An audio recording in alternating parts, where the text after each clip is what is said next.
There we go. There we go. Okay. Good evening, everyone. Welcome to the Raleigh Board of Selectmen, August the 13th, 2012 meeting. Again, call the meeting to order and remind everybody that this meeting is being videotaped and audio taped. And first on the agenda is the Pledge of Allegiance, and in the audience is Rachel Cabot. And Rachel did that mural, I think, that you all saw at home, but you will see shortly. So, Rachel, will you lead us in the pledge? I pledge allegiance to the flag of the United States of America and to the republic for which it stands, one nation, under God, indivisible, with liberty and justice for all. Rachel, thank you. Thank you. Okay. It is 7:03. At 7:05, we will go into citizen query from 7:05 to 7:15. There's no chairman's comments tonight. First, we have an appointment, Rachel Cabot.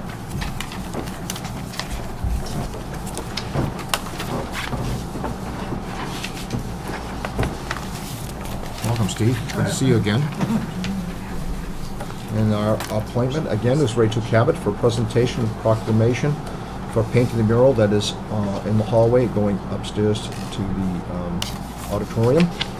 Rachel has submitted a picture of the mural that she painted depicting the historical aspects of the town of Raleigh. Rachel undertook this project as part of her Girl Scout Gold Award project titled Painting History. Rachel is part of the Raleigh Ambassador Girl Scout Troop 60566. Her mural integrates the town's history with local education and historical communities. With that, Nate, could you put up the mural for everybody at home to see?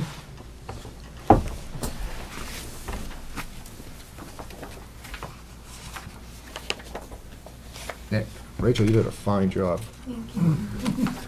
And with that, Bob, would you like to give us some background on the painting? Yes, Mr. Chairman. As you folks can see on the screen at this point, you can't see us, but you should be able to see the mural. And the top of the mural is actually the town's flag, which was created in 1974-75 for the tricentenary celebration of the Bay State. And it was a contest that they conducted, and there was a winner for that contest. And the Raleigh townspeople accepted a town flag at the May 1975 annual town meeting. The first flag was dedicated on Flag Day, June 14th, 1975. This flag is separated into 4 parts by the Red Cross of St. George. This Red Cross represents our town's English heritage. In the upper left corner is a blue field with 16 stars and the Massachusetts State Shield in the center. Raleigh was the 16th town settled in the Massachusetts Bay Colony. In the lower right corner is a large white cross on a blue field. This white cross represents Raleigh Village, while the blue field surrounding the cross represents the 4 outlying sections of the town: Millwood, Glen Mills, Chaplinville, and Kittery. In the center of the white cross are the numerals 1639, the year in which the town was founded. Above and on the 2 sides of the state are the signatures of 3 grandsons of Masconomet of Agawam: Samuel English, John English, and John Yuppie. These 3 Indians sold this land to the inhabitants of Raleigh for £9 on December 25th, 1700. Below the date is Old Nancy, the prized Revolutionary War symbol of our town. The lower left and upper right fields are white and stand for purity and innocence. The blue fields stand for vigilance, perseverance, and justice, while the color red represents the hardiness and valor of our early settlers. The winning design of the Raleigh town flag was submitted by Frank Todd family on Main Street of Raleigh. The first flag was constructed and donated to the town by Linda Williams and Marion Chase. Thank you, Bob. Okay. Rachel, we want to, on behalf of the town, thank you. Bob, Oh, I'm sorry. No, that's okay, Bob. Okay, jumping the That's gun fine, here. yeah. Below the flag, we see two round circles. I guess, Nate, if you could put that back up on, thank you, with a scroll in between. And basically, the scroll is going to say what I'm reading here. What we have is the 350th anniversary commemorative coin of Raleigh, Massachusetts. The 350th anniversary commemorative coin was designed to reflect the people, areas, nature, resources, and industries of the town. Over time, they have given us Raleigh as we know it today. The following is a brief description of each facet of the coin and what it represents. On the face of the coin, as you look at the screen, it's on the left side.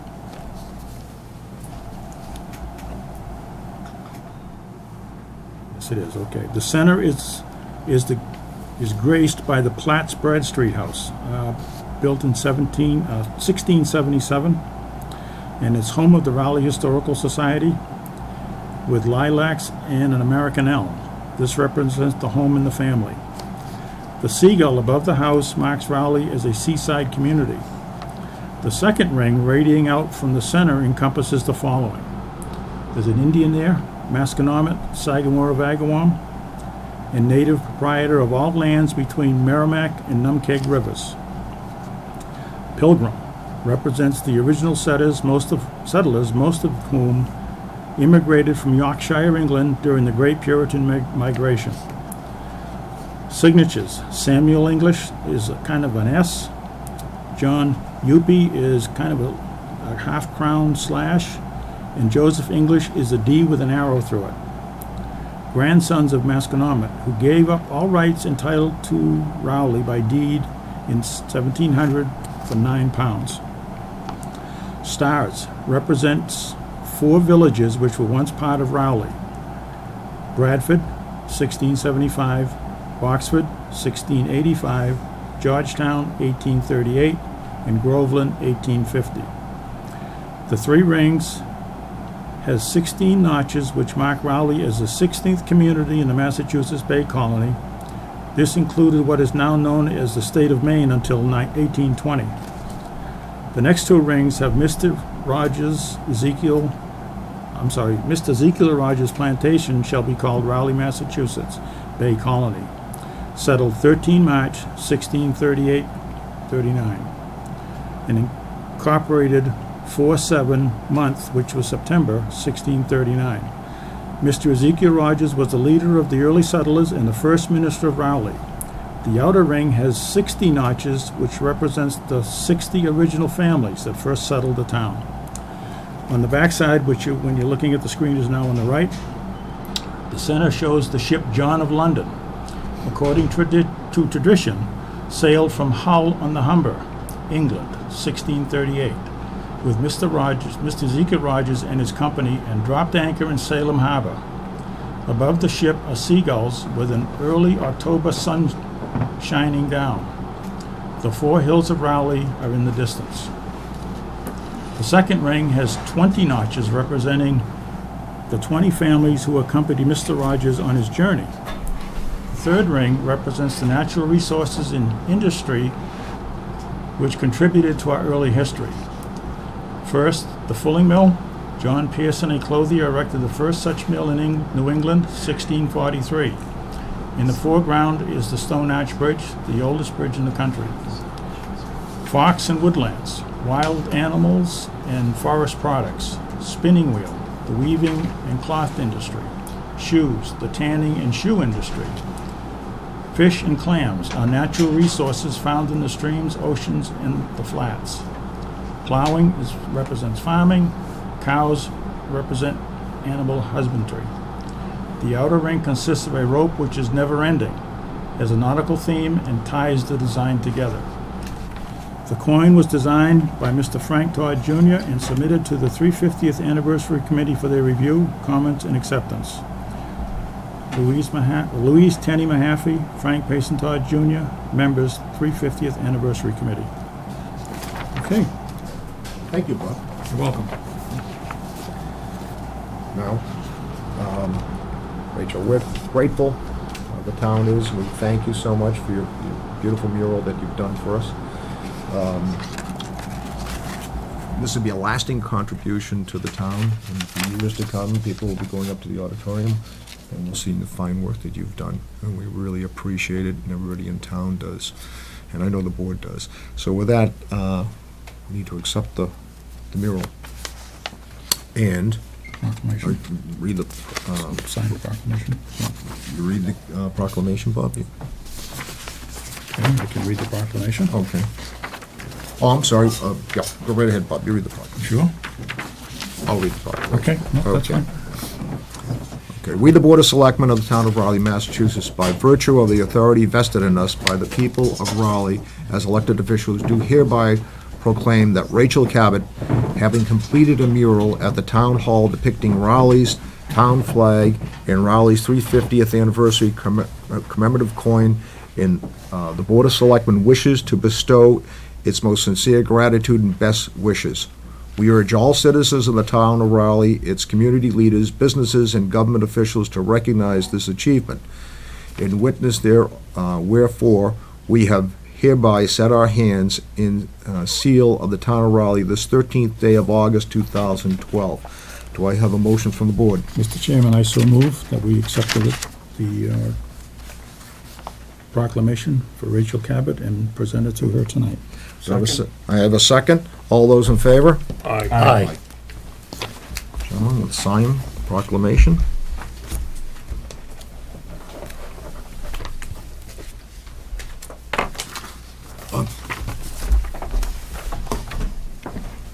Thank you. Oops.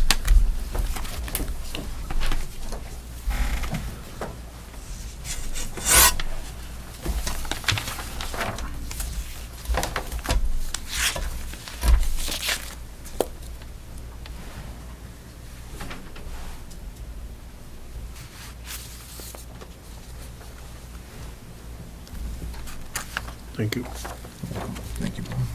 Joe?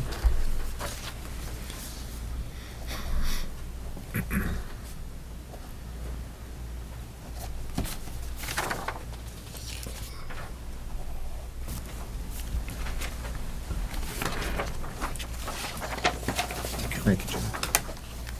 Yeah, we don't want that one.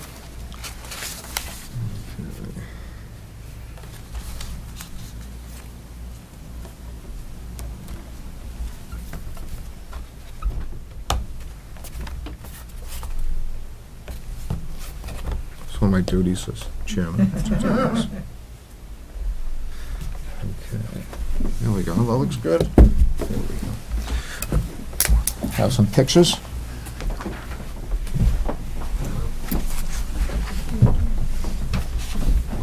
Board members.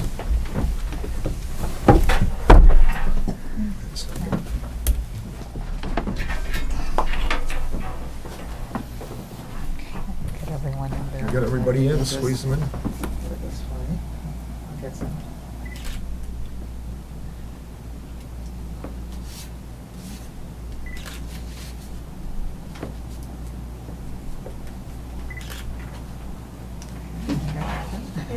Terry, you want to make sure you have the pictures? Just You click on the arrow on the side of the square.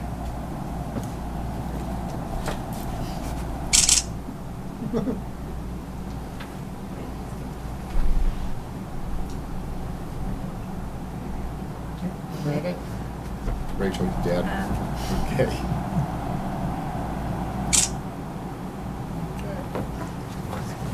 Rachel, on behalf of the town, thank you so much. For years to come, we'll be looking at that mural. All the best. Thank you so much for your project.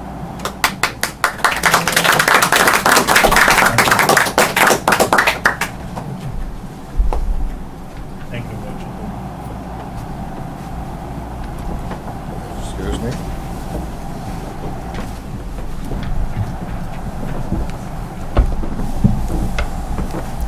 In the audience tonight is Terry Davison, Rachel's mom, and Steve Cabot. And I know you're very proud of your daughter and your daughter's work, so thank you so much. I know you've done a fine job with your daughter, so thank you. So, Thank you for coming in. thank you. Rachel, again, thank you so much. Steve, good seeing you again. Thank you. Okay. Nice to Terry, meet you. nice to meet you. All the best. Nice to meet you. Good job. Yep. Thank you. Again, Rachel, good. Best of luck. Okay. Okay, it is 7:17. Citizen query is now over.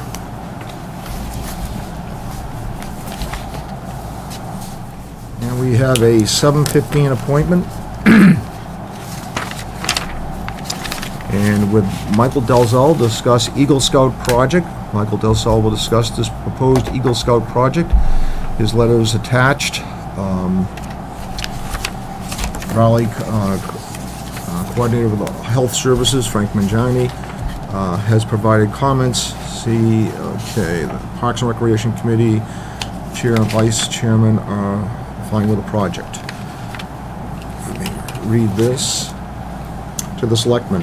Hi, I am a Life Scout in Troop 13 Ipswich, asking for approval to conduct my Eagle project at Ezra Field. I would build bat houses to put along the tree line to help keep down mosquito population and help prevent the spread of diseases such as West Nile virus. From my experience at the fields, the bugs are very annoying. The mosquitoes are a pain for all playing baseball, softball, t-ball, and playing on the playground. My project would help bring a bug population down and give bats a nice houses to live in.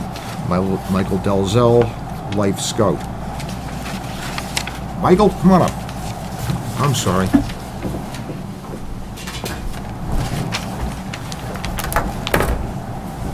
Okay. Michael, you want to tell us a little bit what your project? I want to build 10 to 15 bat houses to put on around Ayers Park, around the trees, to help keep the population of the bugs down because the mosquitoes are very bad. And the other thing is to help bring the population of bats back because a lot of them are dying. Uh-huh. From diseases. And what are the reasons for that? That's the population has been down on the bats. It's a Disease or it's a disease that it's like I think it's called white nose disease. white nose? Pretty sure. Okay. And it's killing them all Okay. across New England. Well, I sure in Raleigh, she'll have a lot to eat, won't they? Oh, yes. It's very annoying. Yes. Mosquitoes at the field. Yeah. I didn't realize the bats lived in the, Yeah. Can you show that to us in It's one of the? my. I'm gonna put a few of these in some bigger ones. Okay. They hold quite a few bats. wow. Okay. Really? Okay. How do they get into the? So, Oh, down the bottom there. Yeah. Okay. Ah, Nate, can you Very zoom in on interesting. that and take a look at that? That Michael, Yeah, what you- Michael's holding, the bat house? Yeah, there he is. Okay. You got it. Michael, please. Okay. okay. So how many bat houses you want to put down? probably 10 to 15. 10 to 15? And how many bats will go into a house like that? There's quite a few actually will fit in. Like I know bigger ones. Like I have plans for. They fit close to 50 to 100. Really? Mm. Wow. So it's a lot of bats. And that, what's the breed of bat that's in this area? I don't know. I don't know anything about bats. I don't really know. Okay. But we'll have a lot of bats, huh? Yeah. Oh, that's okay. Excellent. Any questions on the board? I don't know, but it sounds like a great project. Yeah, it does. Stu, you have any questions? No, This is Stu's grandson. good idea. It is a good idea. Mike, you're gonna Very put those good up high enough so that nobody can tamp with them, then, Yeah. right? 10 to 15 feet high. Is that what it calls for? Yeah. Good. Yep, you have the wood, Michael was telling me, you have the wood rough on the inside for the bats to cling to. Clean too. Ah, Yeah, very good. Is there any certain direction you have to put the bat house? I don't think so. Okay, because I know bluebirds, you have to face them in a certain direction so that, otherwise bluebirds won't go in the house. Is that correct? The conservation person is in the audience. Actually, thank you, Mr. Chairman. I was going to suggest that the Scout Dalzell contact Massachusetts Audubon Society at their Jock Flat Sanctuary and seek a little advice in regards to positioning as to whether you may want to consider a dark stain. In some instances, I think the solar gain from having the bat houses a dark color and also Okay. oriented so that they catch the sun is conducive to the bats feeling more at home. Oh, okay.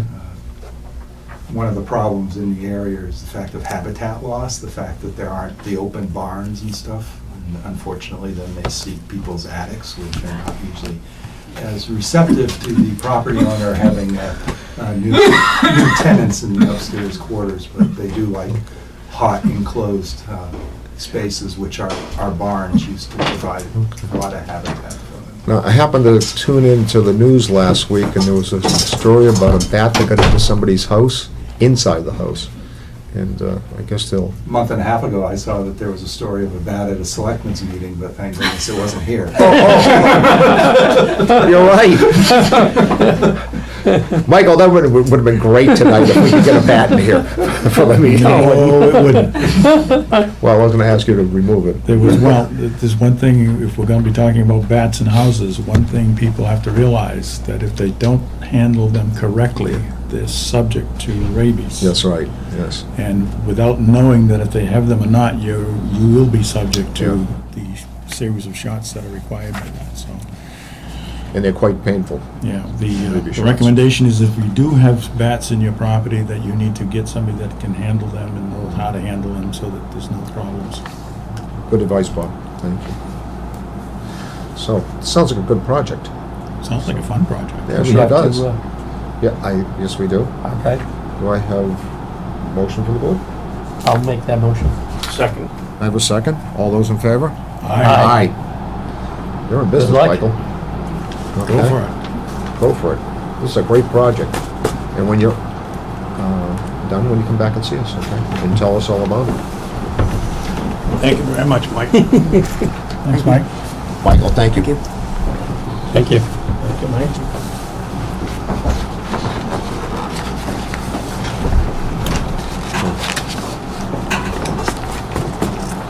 Thank you. Thank you. Stu, take care.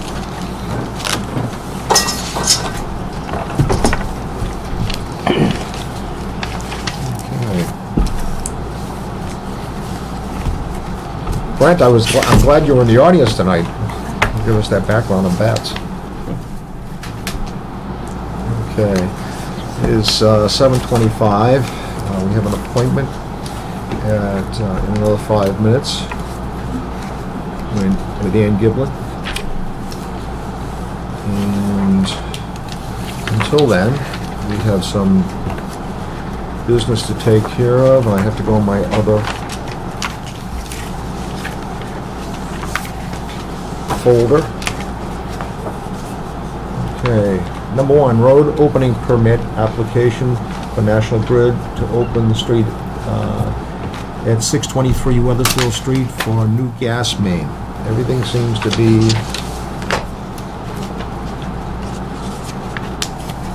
all the conditions seem to be met here.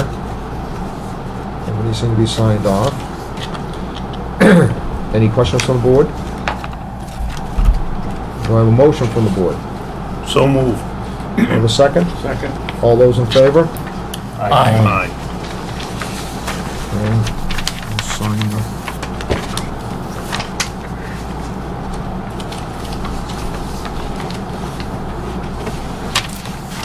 Bob, you can sign that.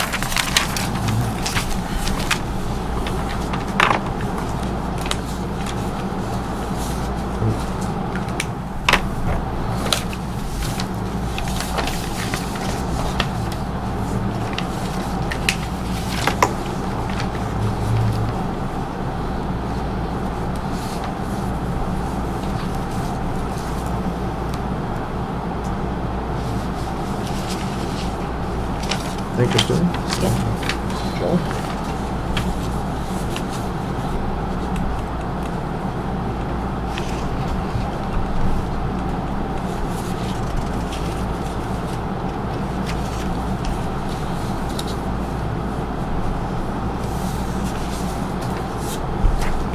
There you go. General business number 2, road opening permit application from National Grid to open 982 Havel Street, an abandoned gas, to address abandoned gas service. Let's see, everything seems, all conditions seem to be met. Do I have a motion from the board? Make that motion. Do I have a second? Second. All those in favor? Aye. Aye.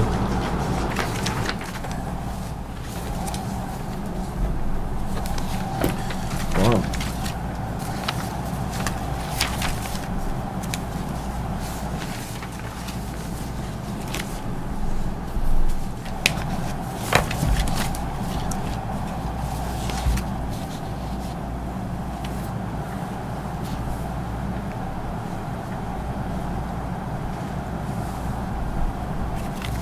Thank you. Thank you. Joe?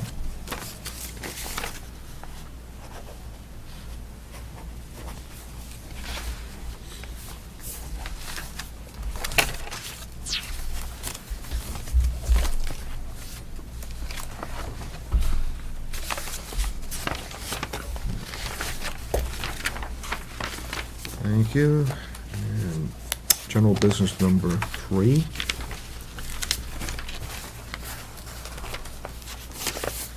Letter from the September 11th, 2001 Memorial Committee, a dedication ceremony. The dedication of the enhanced September 11th, 2001 memorial is scheduled for Saturday, September the 8th, 2012 at 1 p.m. at the memorial site, which is at the small park at the intersection of Cross and Pleasant. The memorial honors the 3 Raleigh residents who were killed on American Airlines Flight 11, Laurie Olson-Neary, James Tarenti, and Mary Tarenti. The memorial is made from a piece of steel from the World Trade Tower in New York City. The Memorial Committee has asked the Board of Selectmen to send a letter to Governor Patrick inviting him to the dedication, or send a letter that we can to be read during the dedication. If he is unable to attend, the Board of Selectmen needs to vote to send the attached letter.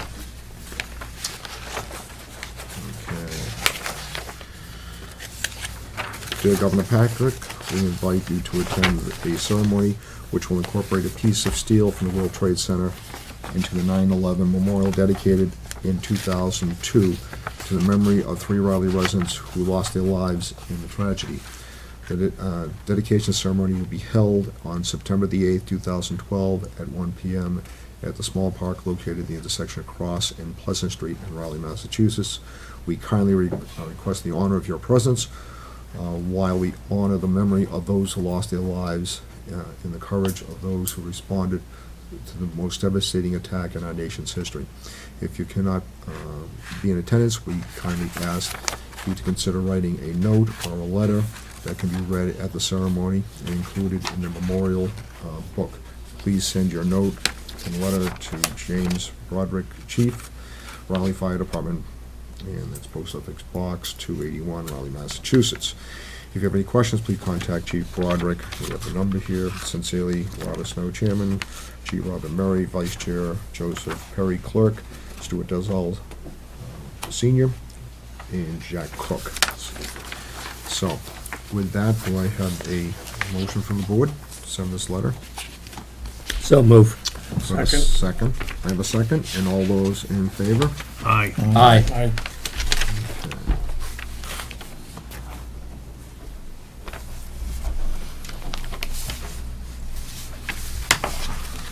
Hard to believe it's gonna be 11 years this year.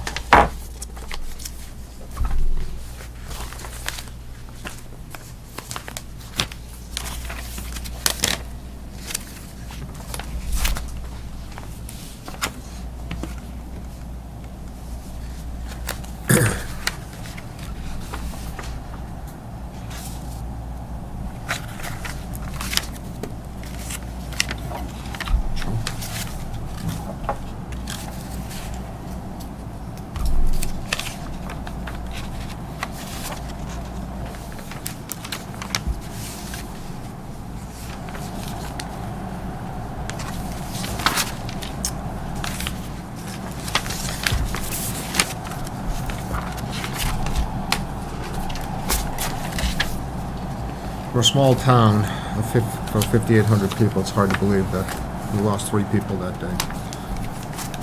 And on the first airliner that they hit the tower, Flight 11. Well, 3 weeks ago, I met a gentleman. We were talking, asked him where from, told him. He's a son-in-law to Laurie Olson. Really? Happenstance. Small world. Yeah, Laurie was on a business trip, and the Trentys were going out to California to visit relatives, as I remember That is it. correct. Yeah. Okay, it is 7:32. I need to move. I have to go back to my other envelope here, folder.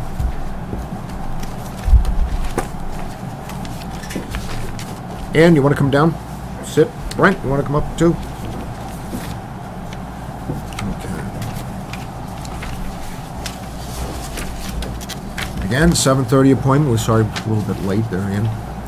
Ann is marine biologist at Marine Biological Laboratory, Plum Island Ecosystems Research Project, installing a pole and measuring equipment in the marsh. The Raleigh Conservation Commission has recommended that Ann Giblin obtain permission from the Board of Selectmen prior to submitting an application to them for this project. Conservation Brent Bazelak will be present tonight, in which you are. We thank you, Brent. And let me see, I'll read this into the record. Dear Raleigh Board of Selectmen, I represent Plum Island Ecosystems Long-Term Ecological Research Project, PILEAT, which is an integrated research, education, and outreach program funded by the National Science Foundation. The goal of PILEAT is to develop a predictive understanding of long-term response of watershed and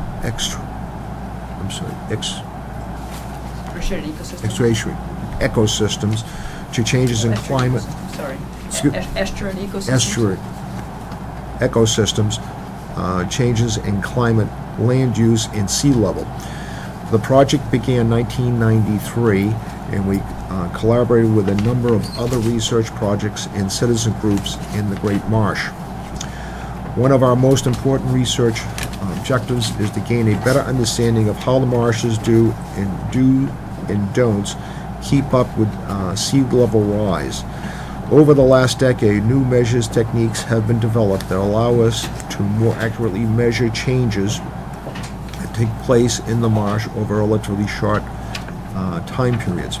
I would like permission from the town of Raleigh to install scientific instruments that utilize these new techniques on town property located off of Raleigh River, the site on the attached map, Figure 1. The instruments consist of sensors for light, including UV and infrared, temperature, soil and air, and water level. The light and temperature sensors are mounted on a small support frame that will be about 4 feet tall. See the attached photo, Figure 2.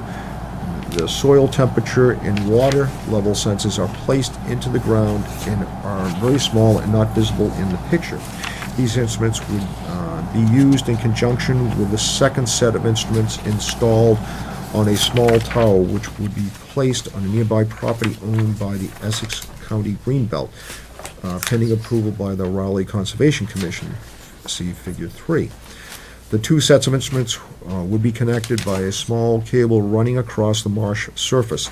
The Conservation Commission has suggested that we obtain your permission first before submitting the application to them. The purpose of the overall measurement system is to allow us to determine whether the organic material in the marsh is building up or degrading away. This information will assist us in making predictions about the maximum rate of sea level rise that marshes can withstand.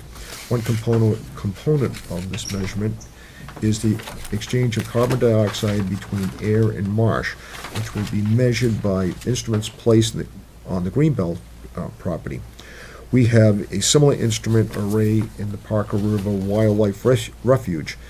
Measurement systems like these are being deployed in marshes along the East Coast and elsewhere as scientists work to understand the effects of climate change on wetlands and forests across the U.S.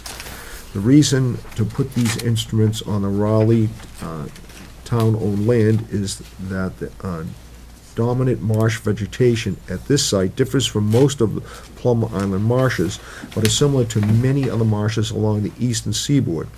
At the request site, the vegetation is composed nearly entirely of cordgrass, and I'm not going to pronounce that Latin word, which grows at lower elevation than most typical dominant for Plum Island salt marsh hay.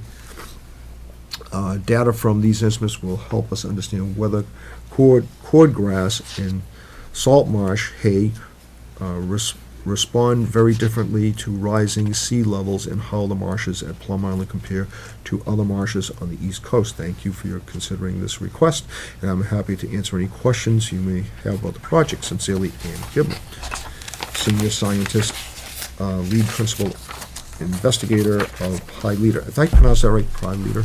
We used to say Pi LTER. We used to say Pi LTER. Pi LTH. That's safe.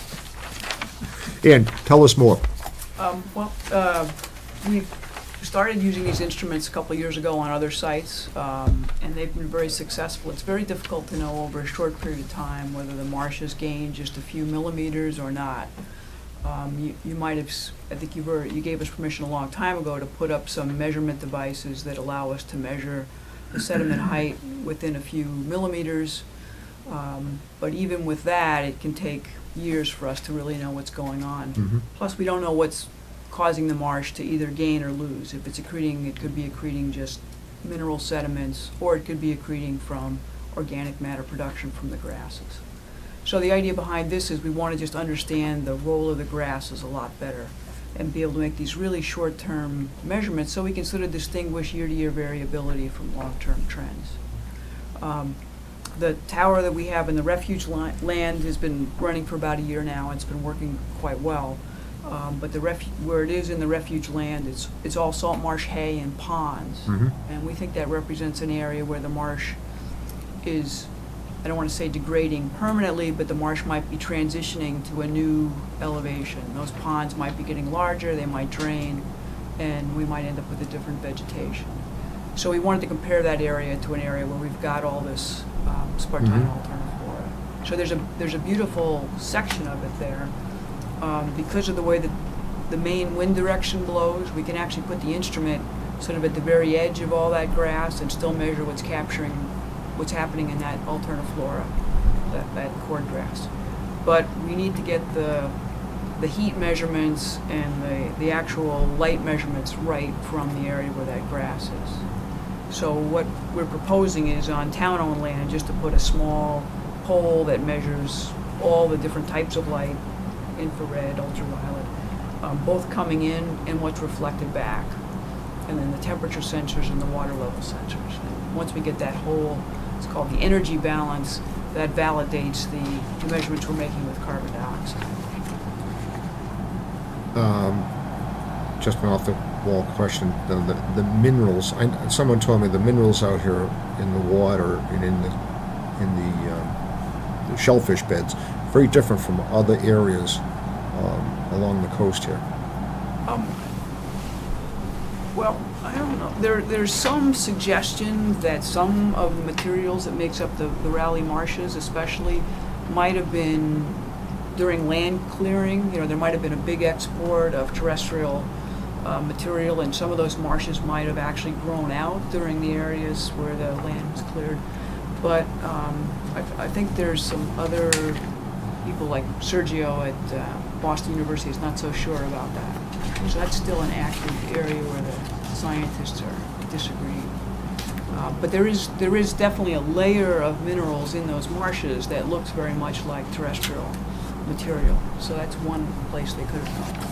The only reason I bring this up is I was at a lecture on shellfish, and they said that the Ipswich Bay here is very different from other parts, and they said that that's But the clams are with so the clams. Yeah. The clams are very, very different from other clams. They're a sweet clam compared to, and they attribute it to the minerals Yeah, in the water. it's probably more the phytoplankton that are growing there, but I agree Ipswich clams are very good. Maybe no better than Raleigh clams, but very good. We want to keep it that way. We want to be the sweetest clams on the East Coast. That's what we want. Frank, do you have anything? Yes, if I may, Brett Bazelak, Conservation Agent, and I just wanted to present the board. I give some documentation earlier, but the photograph of the tower where the instrumentation is, if you can share these, is kind of in the background in the picture that was included with the submittal. So I just wanted to provide a image that had been sent to me earlier as we initiated discussions about this research.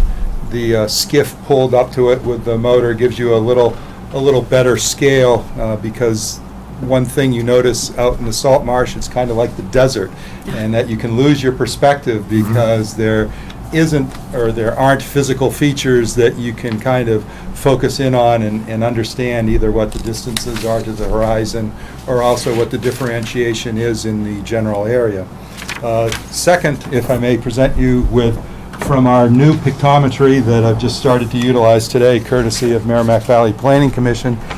This is an area showing the marsh. It also, I was able to scale off and show that it's about 1,400 feet across the marsh to the nearest dwelling that might possibly they might be able to discern this in the distance, but I have a feeling that it's going to be rather small, and unless the light, actually the sunlight reflects off of the aluminum tower, that actually they're not really going to be able to see this at all out there, which... My guess would be it probably not very much reflection because it really is looking towards the south rather Right. than the reflection would have to be on the north side of it, Yeah. so. But I just wanted to show the board the general area where this is going to be conducted. And also, as you've already learned, there's a fairly good-sized municipal parcel there that is going to be utilized to a certain extent.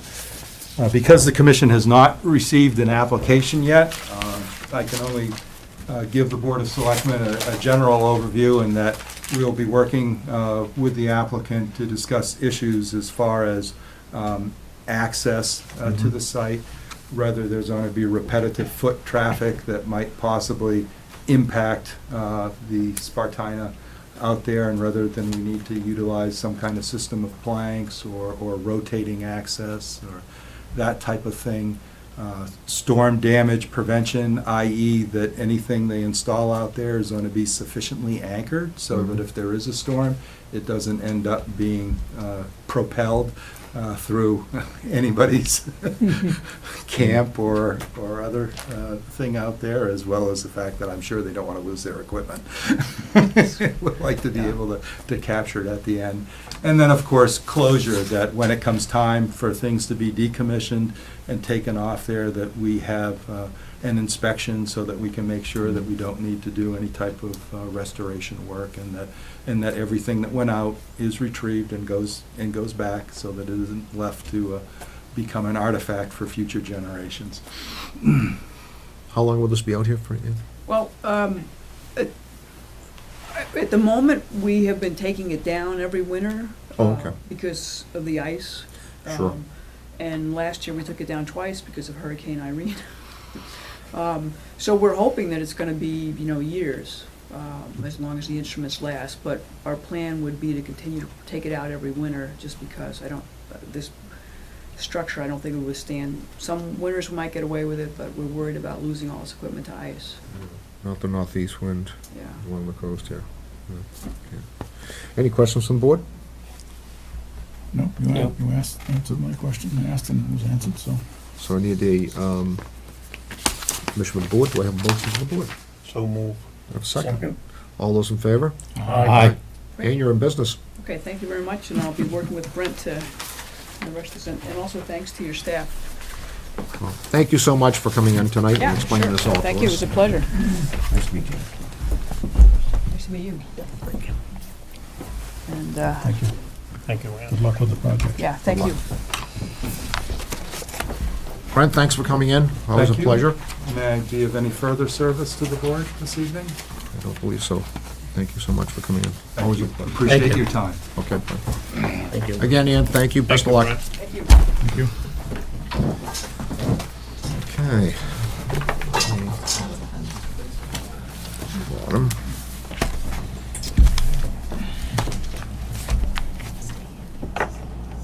Mark, come on up.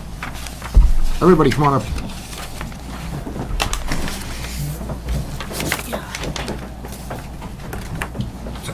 Is that right here? Yep, sit right up front. All right. This is, pull a chair up.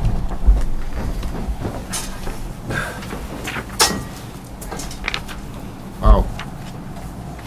Done your work. Wow, you sure have. Take a, Nat, hey, please get look at all those merit badges. Wow. Should be proud of that. That's great. Yep. Okay. Well, Okay, well, this is our 7:45 appointment. Mark Berenger, pronounce it right? Berenger? Eagle Scout proclamation. Mark completed a walking path of approximately 3/4 of a mile through the Bradstreet property, including a footbridge through the marsh for this Eagle Scout project. And this is kind of Eagle Scout night, I guess. Okay. There's been a lot of great Eagle Scouts through the years. John Glenn, let me see, Michael Moore, actor, the producer, I'm trying to think of Steven Spielberg, John Glenn, Neil Armstrong, 9 Congressional Medal of Honor winners. I mean, this is a great cadre that you joined, okay? Thanks. This is really an achievement, and great things lie ahead for you. This, okay, so I love doing this. I was a scout, but I never was an Eagle Scout, so I have that affinity and attachment, you know, and I know the hard work that you put into this. So, with that, Town of Raleigh proclamation. We, the Board of Selectmen of the Town of Raleigh, Massachusetts, by virtue of the authority vested in us by the people of Raleigh as elected officials, do hereby proclaim Mark C. Berenger, having completed the requirements for and having been examined by an Eagle Scout Board of Review, was found worthy of the rank of Eagle Scout. We urge all citizens of the town of Raleigh, its community leaders, business, and government officials to recognize its achievement. In witness here, wherefore, I have hereby set my hand on the seal of the town of Raleigh this day, 13th day of August, 2012. With that, do I have a motion from the board? I'll make that motion. Do I have a second? Second. All those in favor? Aye. Mr. Chairman, we called the conservation agent back here in the office because he worked Oh, with I'm sorry. Mr. Berenger on this project. Oh, And is also an Eagle Scout. and then You're an Eagle Scout. You were in it. Wow. This is Eagle Scout night tonight. The Board of Selectmen. This is great. Brent, that explains an awful lot. Okay. I'm getting good at this tonight. Oh, take that hit clip off.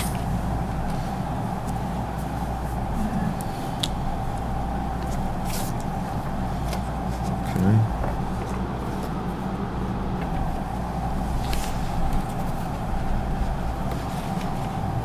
This is on TV. People are going to start to send their frames to me. Let me do this.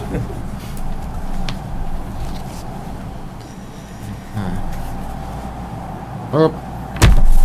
It moved. Oh.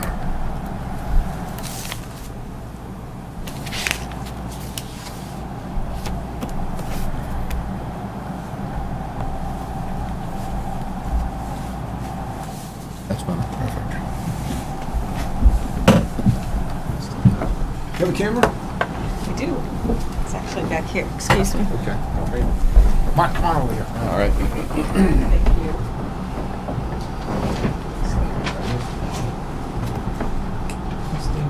George, come on over here. Yes. Put that in front of all those badges. Everybody? I need you, yeah,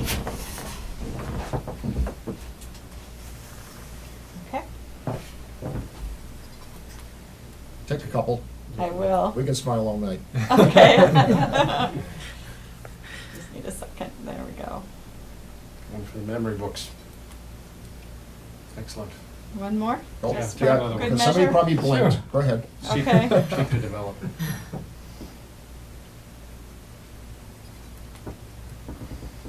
Can we ask Mr. Bazelak to join you? Frank, come on up. Yeah. All guys in back. Okay, everybody smile again. Thank you.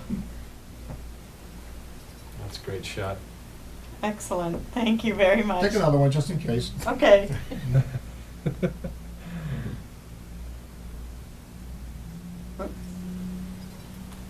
There we go. Great. Again. Thank you. Congratulations. Good job. Thank you very much. Congratulations. Very much. Make sure you bring it, show that to Joe and Tony tomorrow.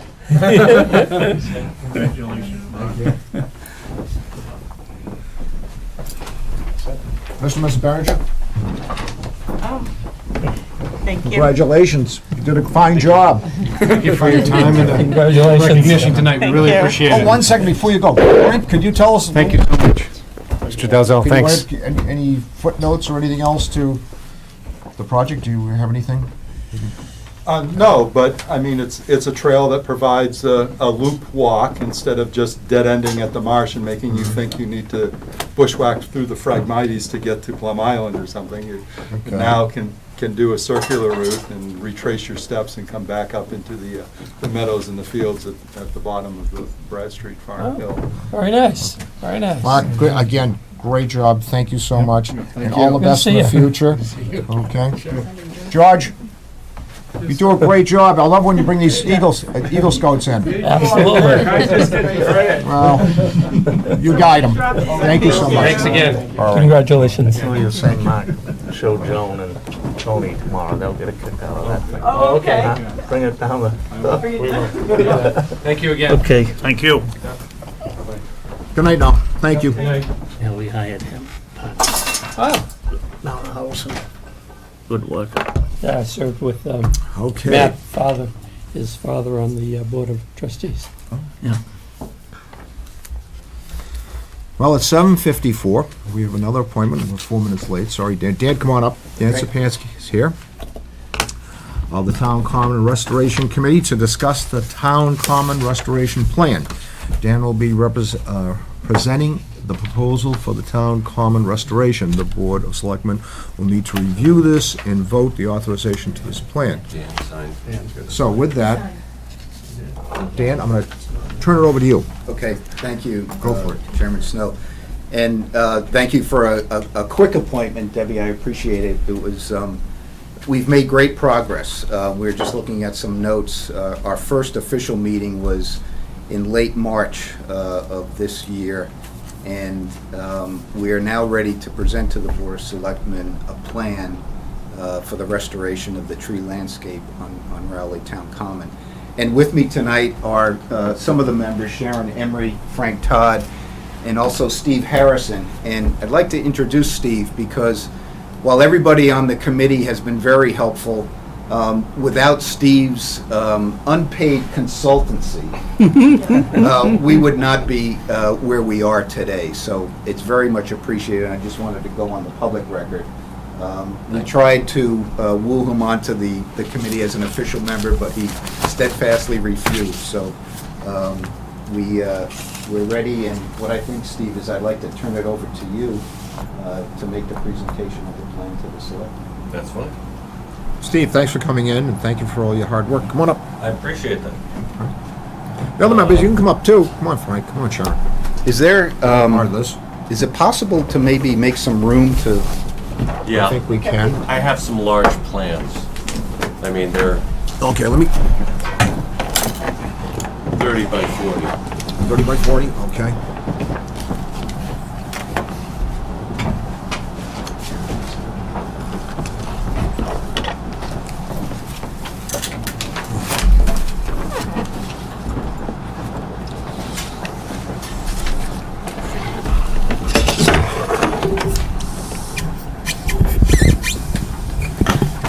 feel like I'm back on the planning board.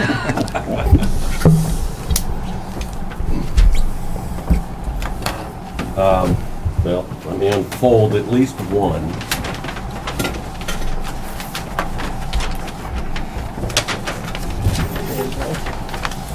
There's a lot of information there, Okay. and I actually have another one. Nate, can you get us a shot from that camera to my right, down on the table? I don't know if you can. Zoom in, maybe. Joe, can you That's a just spare copy. move over towards me? Copy. Oh, Is that better, or? yeah, that's, well, I don't want you there. Come on, let's scoot over this way. Am I blocking anything here in the corner? No, no, Oh, that's okay. fine. That's good. Can we lift this just? Sure. Okay, we're gonna do a little bit of adjustment here, Nate, so people can see this. You just- Well, I think, okay, Yeah. okay. Well, Hi, how oh, are you? yeah. Well, let's try it this way and see if we can, okay. All right, just as an introduction, the committee asked me to come aboard back in May and asked me to put together a plan for replanting the common. Now, as a history of the common, as it exists right now, there are 29 existing trees. All right. Of those, and I have a list of existing trees. I have a list of proposed trees. Okay. All right. There are, again, 29 existing trees. Some of them are in decline, including your pink dogwood. I know, we gotta be careful with that one, though. Keep it as long as we can. Well, If we go to replant it, remember, I get a standing order. Yeah. I've got a great one for you. Okay, All right. I actually have two of them. All good, right. And good. believe me, it was pointed out. Okay. Of these trees, they're in various stages of health. All right. Many of them are in decline. Most of them are sugar maples. All right. The reason for their decline, I'm not sure, but based on experience and observation and photos provided by Frank. The other side. There you are. I believe, number one, salt damage. All right. And that's mainly along the Main Street, this I think that's Main Street, Main Street. all right, Okay. but it could also be along the other two roads. Okay, so this is Summer, the summer here. so we have Summer, for the people. we have Independence Street, we have Main Street, all right? The cemetery, Richdale's, all right? We have the Civil War Monument. We have my house. All right. And we have the bandstand, Okay. all right? And the backstop is right here. And the backstop is right in here, and what I call the family practice field, Okay. all right? Since we're not doing any organized baseball or softball on it. Again, various stages of health, and 29 existing trees. Of those trees, 7 sugar maples are in decline, and I propose to remove them. Okay. All right, they are indicated with an R, remove existing tree. All right, So R. so R in parentheses. Yeah. Okay. All right, and I won't go through all of Sure. those. All right, there's an ash on the common. All right, which actually is located over here. Okay. That's in decline. The dogwood, that's in decline. Then we have Norway maples. Now, Some of the Norway maples are in decline, but the state of Massachusetts has indicated that Norway maples are a invasive species. All right? Because of that, I think they ought to be removed. All right? Some of them are in good health, some of them are not in good health. But in order to keep things in line with replacements, this might be the best time to go ahead. Now, how many of those are? I'm going to read upside down, so forgive me for a moment here. Let's see, Little Leaf Norway Maple. There are 4. Oh, okay. Am I reading that right? Yeah. Now, the Norway maple, if I remember it, the leaf is a little bit narrower than the regular maple. It's actually very hard to tell between the leaf of a sugar maple and a Norway maple. Okay. All right. Best way to tell is the bark. Okay. All right. The Norway maple is very lined in its bark. All right. Whereas the sugar maple is plate-like. And actually, if you were to take the leaf and snap it off of the branch, the Norway maple would have a milky substance at the end of the sepal. Okay. All right. Whereas the sugar maple would not. All right. Very easy to tell. But the Schwedleri too. Thank you.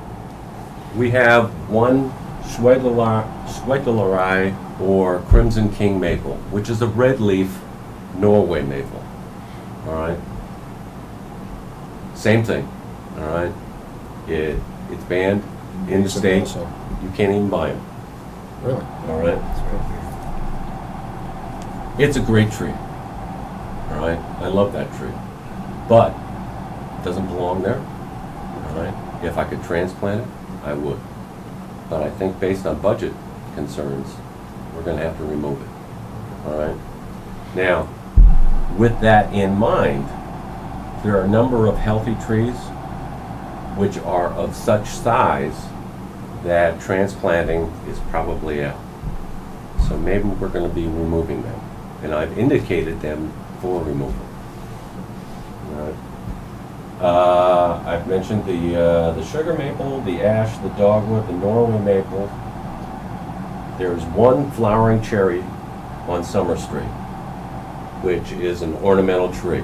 All right, so we are Right down there, okay. all right, right at this spot.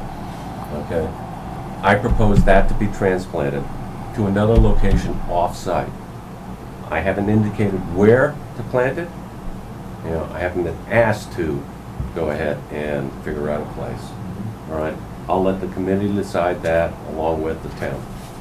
Scott has some ideas as to. Oh, he does? Yeah. Yes. Okay. All right. There are 2 flowering pairs, again, ornamentals, not shade trees.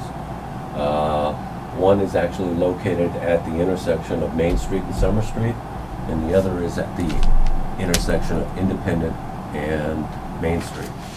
All right. I'm proposing those be transplanted. Now, of the trees that I'm suggesting that be transplanted, I think the largest one that I'm suggesting is maybe an 8-inch caliber. All right. Okay. Now, again, budget may limit that. All right. Or maybe expands on that. I don't know. All right. That's what I'm limiting my design, my proposal for. How tall are these trees? The trees that exist or The proposed. The flowering, The ones that you the want ones to. you want to transplant. In the nursery industry, we don't go by height, we go by caliber. diet. They're probably 6 to 8 feet. All right, so actually They were they're down a about lot taller than that. 4 or All 5 right, years so ago. They're 8 to 10s, in that range. at least that. Yeah, they were donated by the light department about Yeah. probably 4 or 5 years ago. Okay. And Scott set them out along there, trying to fill in some of the bare spots. The empty spaces, right? Exactly. So I've gone over the existing trees. Any questions at this point? Okay. Board, any questions? No, I'm thinking some of these transplanted ones, we may find room for them down in Weathersfield. Okay. Frank reminded me, there is two Zelkovas. Two what? Zelkovas, Zelkovas? which exist on the common. One is on Summer Street, and the other is by the bandstand, and that has been indicated as the 9/11 tree. All right. So that's verboten. That stays. I'm not even thinking about voting. It just so happens that the tree, the Zelkova that's on Summer Street, is in a perfect position. I'm not even going to propose to move that. All right. Now, let's go to the replacement trees. I have basically 5 shade trees and 1 ornamental tree.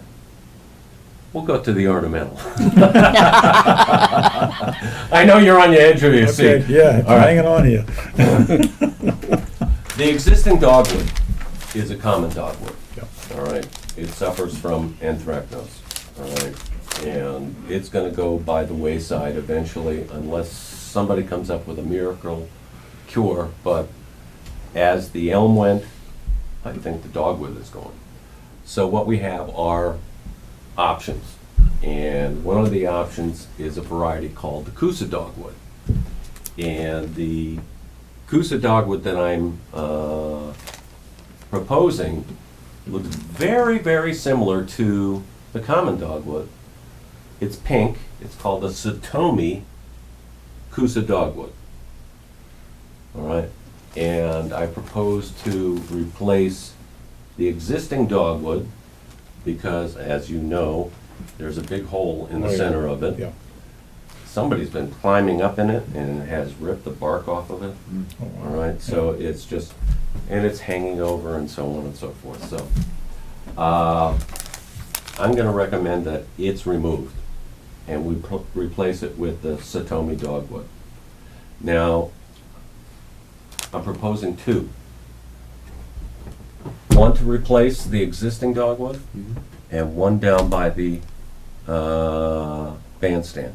And these are disease resistant? These are disease resistant. There's nothing going on with the Coosa dogwood.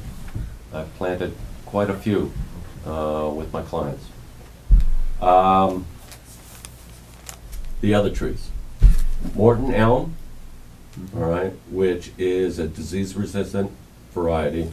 Green spire linden, which also exists on the plan or on the common. London plane tree, we have one that exists on the common. Sugar maple, and I'll address that a little bit further. The Zelkova, and obviously the Coosa dogwood. Now, let me go to the sugar maple. Sugar maple, we have 14 on the common right now. Most of them are in decline. Some of them are okay. And we have 3 which are good candidates for transplanting. Now, we've gone back and forth on the committee on this. And I'm pretty insistent, at least I'd like to see sugar maple still remain on the common, despite the fact that they're having a lot of problems. Now let's go back to why trees are having problems. They're having problems because 1, salt, and 2, possibility that they were planted too deep. All right, and you can tell by a tree that is planted too deep, there should be a flare at the bottom of the tree. All right, that's a correct planting. If a trunk of a tree goes straight into the ground, that's an indication that it was planted too deep. And when you plant a tree too deep, it's not immediate death, it's a slow death. And that's what I think we're seeing on some of these trees. All right? I'm sorry I don't have any photographs of that, but if you walk the common, and actually if you walk anywhere and you see trees and it goes straight into the ground, just like you put a stick in a thing of clay, all right? Chances are you're going to see that in decline.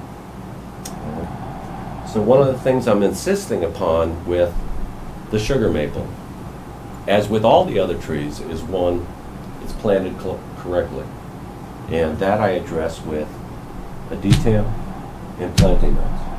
All right? Two, and this is the most important thing, is I'm setting trees, proposed trees, further in from the road. All right? So those trees that exist on the main street, there may be 12, 15 feet off the edge. I'm proposing that we move these trees, the new proposed trees, back anywhere from 18 feet to 24 feet. All right? I'm kind of going out of the box here. Most of the time, you'll see edge of the road, the tree line will follow that edge of the road. I propose 3 sugar maples. And those sugar maples, I want back 24 feet, way off the road. So there's going to be a bow in the line of trees. All right? So, if you follow this line, Okay, yeah. all right, these are 18 feet. Okay.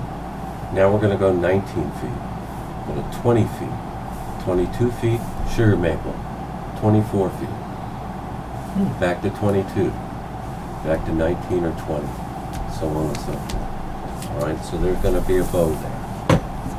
That'll be Again, enough of a buffer between the road salt and the... I think there will be, all right? I can't guarantee that, all right? Now, that bow will also accent the road as you come down. You'll see that bow. Well, Just a if you've slight- ever come down the road of a main street, there's quite a bow in that, all right? Okay. And what it's going to do is just emulate that. Only it's going to increase it just a little bit, but I think it's so subtle that nobody's going to go, what on earth is going on? All right? The whole reason for doing that is to get the sugar maple back in there. Now, the sugar maple is a New England tree.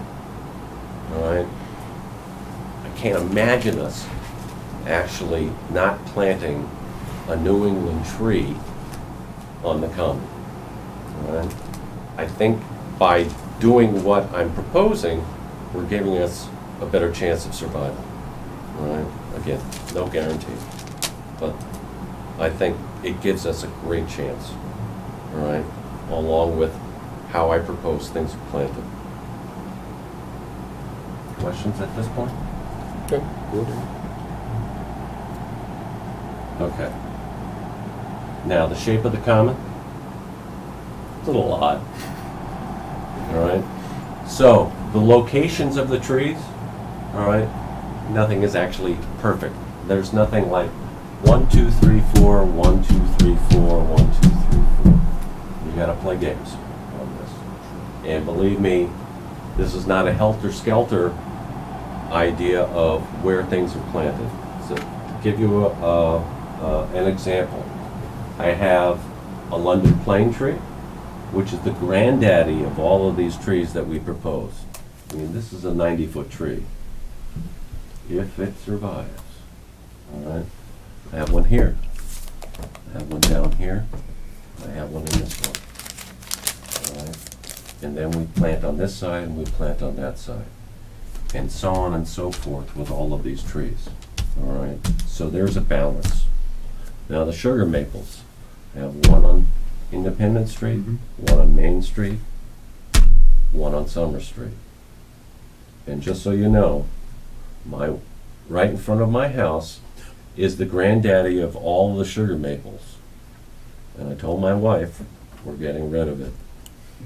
And I'm in deep trouble. Been sleeping in his truck ever since. Yeah, that's right. That's right. With my dog. And he leaves me no room. I'm gonna say, there's not much room in the truck. Yeah. All right.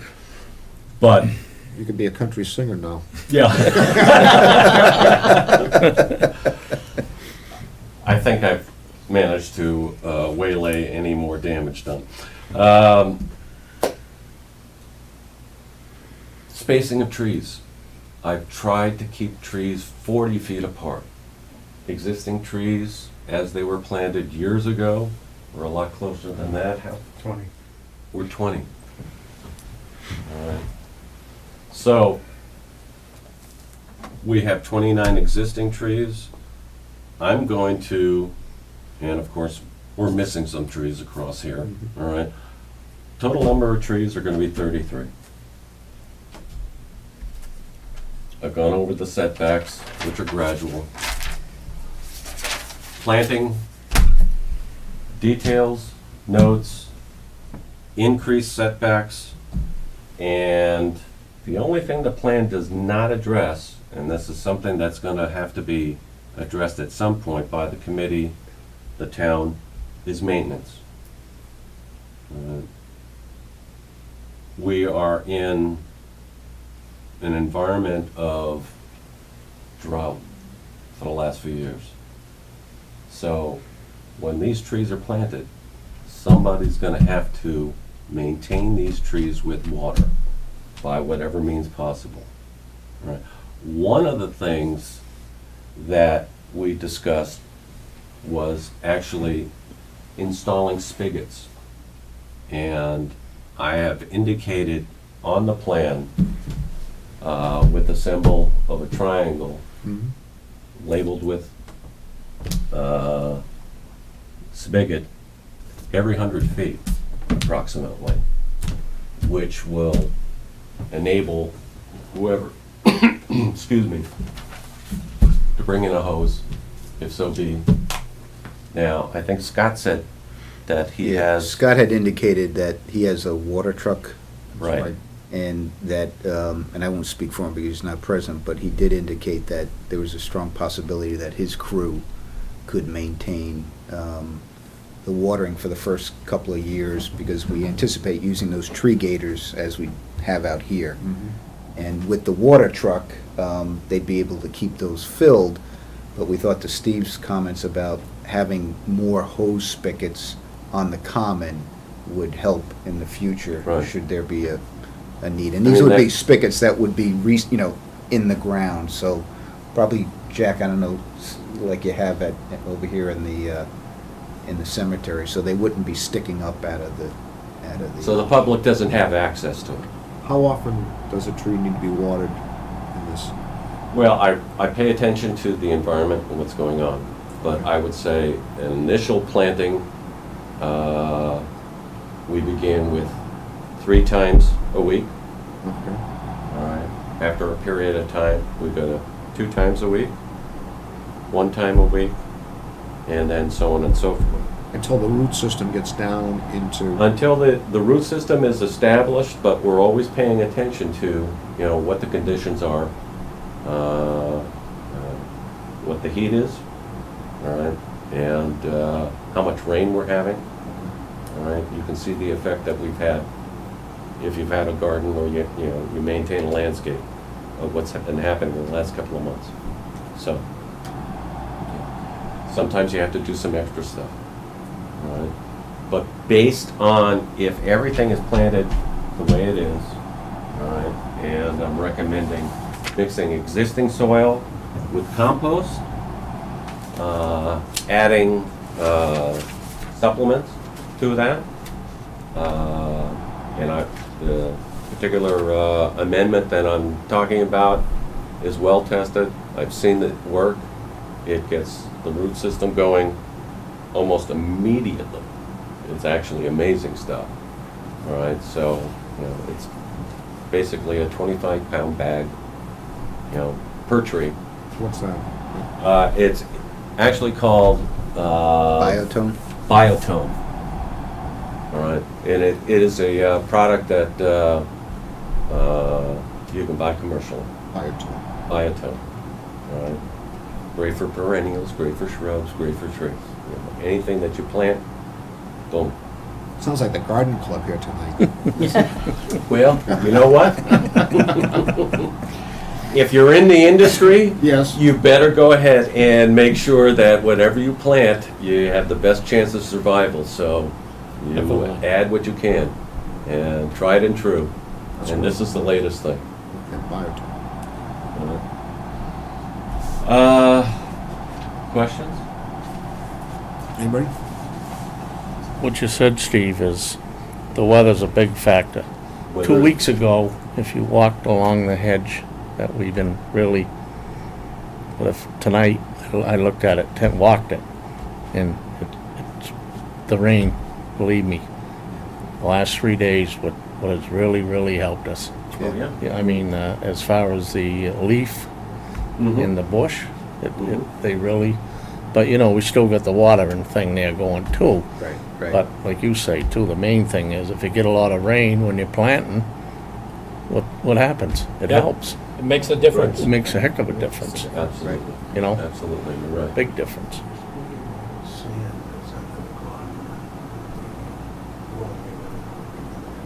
Okay, all right. The entire area of the common, including the outside houses and everything, the soil exists basically of a sandy loam, really extremely well drained. So the soil, what I'm saying is, does not retain the water all that great. All right. So the reason why I am proposing that we use compost and the existing soil and loam is so that we increase the chances of the trees to establish themselves.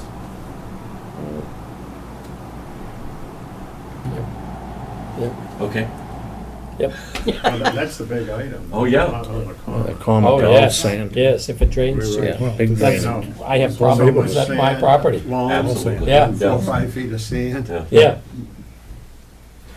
Goes right Oh, you're up through. in a sand pit. yep. There's another aspect of this, Mark Anderson from the Light Department, who's on the committee.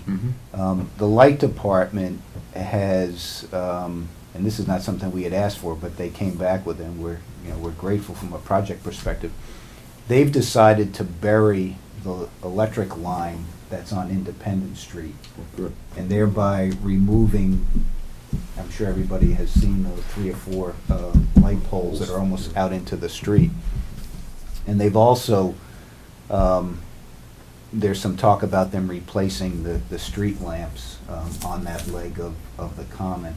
And while it's not part of this project, we've asked that they consider putting in conduit and junction boxes so that in the future, should there be some thought about replacing the lighting all the way around the common, it would be there and be accessible, but we think that'd be a great improvement to the streetscape. Yeah, particularly to get it behind the curbing. Yeah. Yeah. Yeah, the others actually made it behind. Years ago, there were sidewalks on all 3 sides of the common at one point. Really? Yes. We got photographs of that, which is, it was all sidewalk all the way around. Yeah. And Summer Street, of course, the pole's got to be put behind the sidewalk because it's still there. Right. The other 2 sides, Right. the road got widened and the poles wound up in the middle of the road. Yeah. Oh, okay. Luckily, the power lines were on the opposite side on Main Street, although the trolley lines did go on that other side, the common side of the street, back until about 1920. So- Yeah, and there's been some discussion too, Scott had brought it up, that he would like to not only repair this sidewalk at some point, but also consider, running that down. So that's been taken into account in the plan. Not only are we moving the trees back from the road to increase their survivability, but also to accommodate that work should it occur in the future. Now, the trees along Independent, they're not as damaged as, There are some sugar maples that are in decline, okay, all right? But not Varying like- degrees of decline. not like Main Street, because, Not like Main Street, but actually, we've got 3, I believe, sugar maples on Summer Street that are basically sticks, yeah. all I right? was thinking because of the plows, they come down at a high rate of speed, and they splash the salt and everything, the snow way up, That's the key, yeah. all right? That's Where the key, and independent- that's something that Stu pointed out, was that it's not really the spreading of the salt, but it's the plow spray, Right, Yeah. all right? right. Now, Frank provided me with a Google photograph, a satellite photograph of the common. And it actually showed the salt line Oh, absolutely, yeah, along Main Street. And it really is quite amazing. yeah. It kills it every year. You can see it. It's always that 5 or Yep. 6 foot wide path that runs down. So through. by, and it maybe is 12, 15 feet off of the road. So I'm bringing all the trees off 18 to 24 feet. Stu can tell you too, when they changed the requirements, that they put the GPSs in the plow trucks, Mhm. so they could keep track of where you were going and what you were doing, that's when it really got the worst. Because before that, we used to coordinate with the sander. We'd say to the sander, okay, you get down, make a pass. We'll be down in 20 minutes. Let it sit on the road, let it work. Now, you have to keep moving or go home. That's what they tell you. Keep moving or go home. Really? So the sand truck gets ahead of you, you got no choice but to go right behind him and push it all off the side of the road. And that's been going on now since, what's it been, about 8 years, Stu?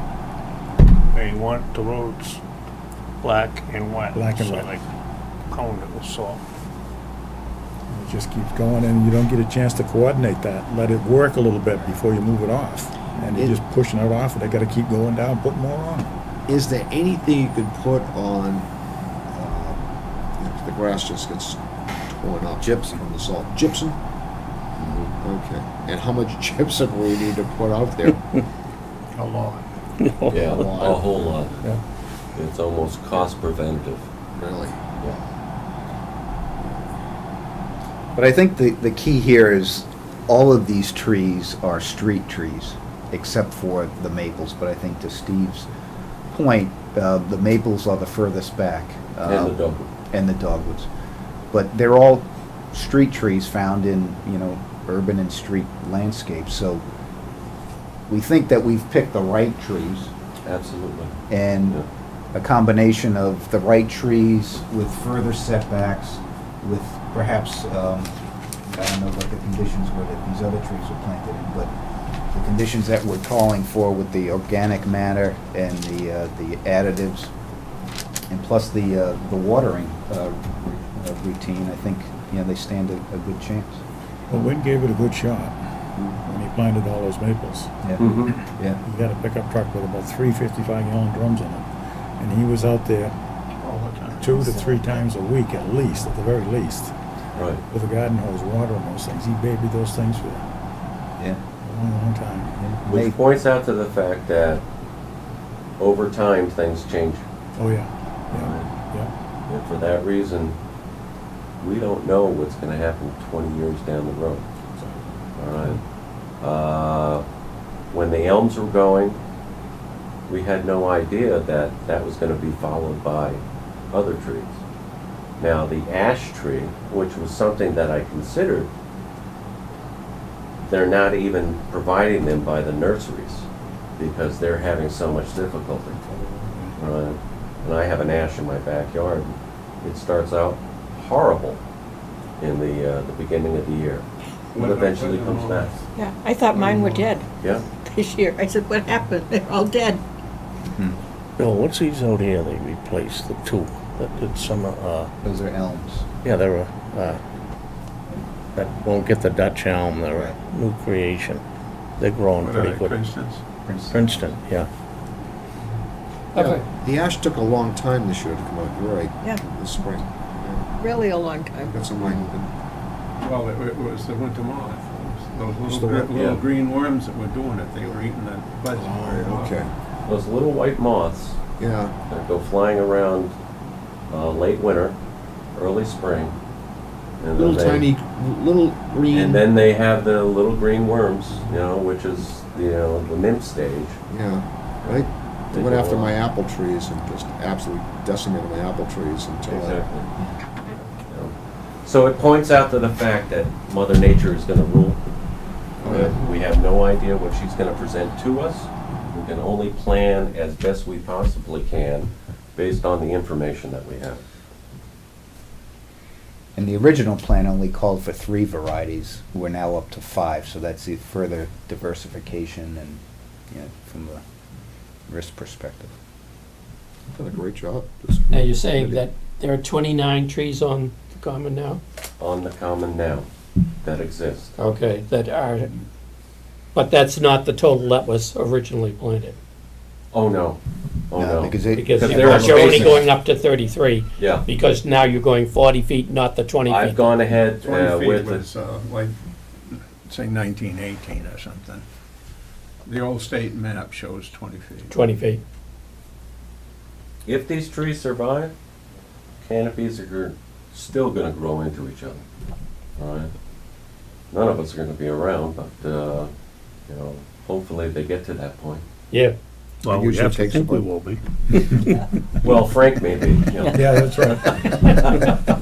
Mr. Chairman, Yes, Stu.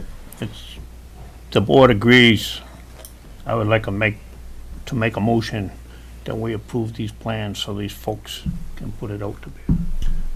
I have a motion. Do I have a second? Second.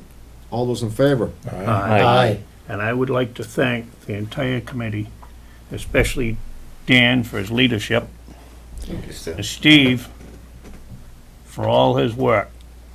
Tremendous amount of work. We are very grateful. And I think Frank, Yes. I think you've done a marvelous job. This is Thank you. really. And the whole very good. committee, Sharon. Yeah. Right. All. right, Excellent. Sharon It's and a real all good the other proposal. members. It's been Well quite an explained. education, too. Yes, I imagine it has. I mean, even for tonight, Yeah. it's been great. Steve did a great presentation. Dan. Thank you. I don't want to leave some, Thank you for being Thanks, Sharon, Frank. for being on the committee and doing your hard work. I don't want to leave somebody out. Correct me if I miss somebody, but there was Who else is on the Mark committee? Anderson. Mark Frank has asked me to explain one thing, Oh, okay. Okay. all right? And this goes to the School of Landscape Architecture, of which I was many years ago. It dictates that off of every corner of a street, no matter where, in the state of Massachusetts, Mhm. there's a 45-foot setback, all right? So in each one of these corners, I've taken a radius and gone back 45 feet. That's the beginning of our trees where we plant, and that gives plenty of room where people stop, they can see on the corner, and so forth. So, Very good. So it's only for Very line good. of sight. That's the Line of sight. Line of sight. and safety, And all right? And So it independent covers and us all. Summer, you need the line of sight. Oh, yes. There are some places where it's very dangerous, where it's grown over. Scott's been out trimming, and he's told me he's addressed some intersections, 2 or 3 times now, Mm-hmm. cutting back. We appreciate the vote. The objective is to plant them in the spring, early spring, so we have access to, good stock. Already solicited Mr. Todd to take a ride with us to make sure we get the best stock. You're driving too.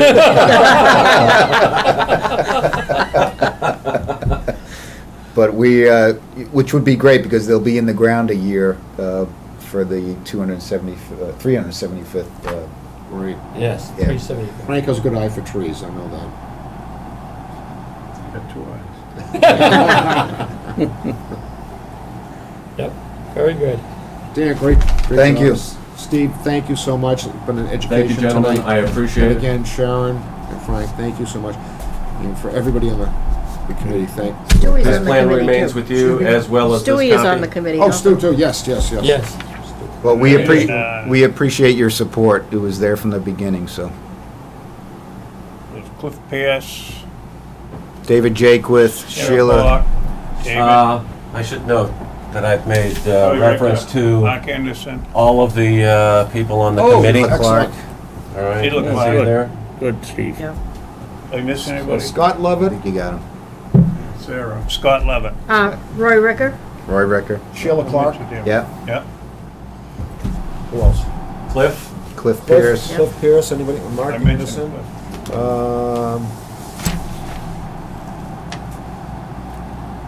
Sarah Bork, Roy Ricker.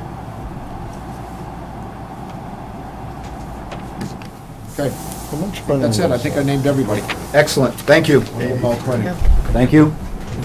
Yeah, we opened bids today. Thank you very much. Thank Sharon. you. Thank you, Sharon. Thanks for coming. Great job. Thank you so much. Thank you. Thanks, Jack. Yep. Thank you so much. Yep. I appreciate it. Thank We you. had to throw Sharon, out thank Jack, you. good to Oh, see you're you. very welcome. 91. We appreciate it. 9. Please do. Thank you guys for putting me on the committee. I appreciate it. You're welcome. Mall.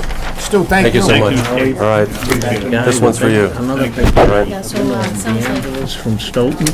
these, You heard of them? standard warranties Huh? for each tree. Well, that's, I gotta go with This her. is all gonna be bid He out. come in at 78. Statute. Frank, thank you. Always a pleasure. Sure. Frank? Probably got the best consultant. This comment committees, the Mulls committee. Your own plan. Mulls. He's overbid. 90. Very thorough job. If it's up there, as long as, Sharon, thank you. Thank you. Okay. Well, actually, I've given you two, You've got to so use the same. it's sacrifice. Right. as long as there's one up They there. never came to the pre-meeting. Mr. Chairman, do you have a copy of the plan for the fire here? I'll On tell the him. file, yes, we do. I'll get down and talk to him. We gotta rebid.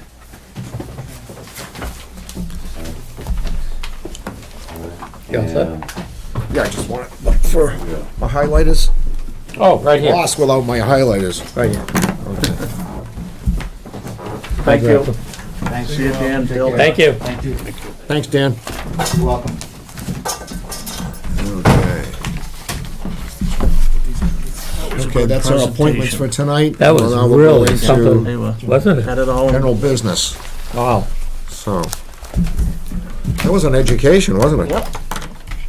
They knew what they were doing. I'll tell you right now, we are so grateful for what Steve has done, and he's not taking a dime for it. That was a great presentation. you Yeah, put on. that's a straight. Great. too. Yes. Yeah, Yep. good guy. What's your like? Okay, Oh, I did with a pen. Grab this one, I guess. okay, moving on. Signed second set of MWPAT loan documents. Is there that acronym, is there a pronunciation for that? The Mass MW. Water Pollution Abatement Trust, MWAP, I was, MWAP, MWAP. that's what we call it. WAPA. Okay, the Board of Selectmen needs to vote and sign the Massachusetts Water Pollution Abatement Trust Interim Loan Agreement, number DW-11-20, the second set of loan documents for the construction of the new water treatment plant. The bond attorneys have prepared the attached documents. Okay. Does this need all to be read into record? Yes. We're gonna follow a similar process as we did to the July 30th Excuse meeting. me? We need to follow the similar process, so I think that the board first should vote to sign the interim loan note, then number two, this one member of the board, Okay, but not the clerk of the board, will make the motion that's typed right on your handout there. okay, And that motion is seconded, the vote's called, it's voted on. Then the Board of Selectmen will sign the certificate. There's 4 originals. okay, so we should break these down, 1, 2, 3. 2 documents will be voted on, and then the fourth action of the board will be for the clerk to certify, and that's a separate certification of vote, Okay. of which there are 4 originals. Okay, number 1, the Board of Selectmen votes to sign the interim loan note green paper in the amount of $3,009,000. I'll make that motion. Do I have a second? Second. Jack had it. Stu's second. Stu's got the second. Okay.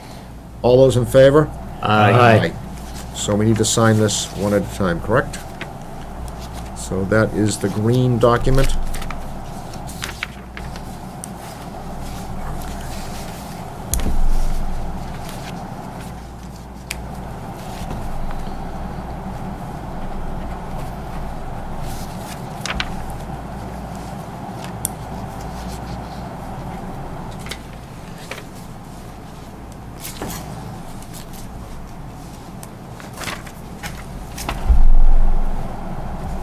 Mr. Chairman, are we reading this? Well, that's, we'll go into number, we'll do the one at a time, Stu, okay?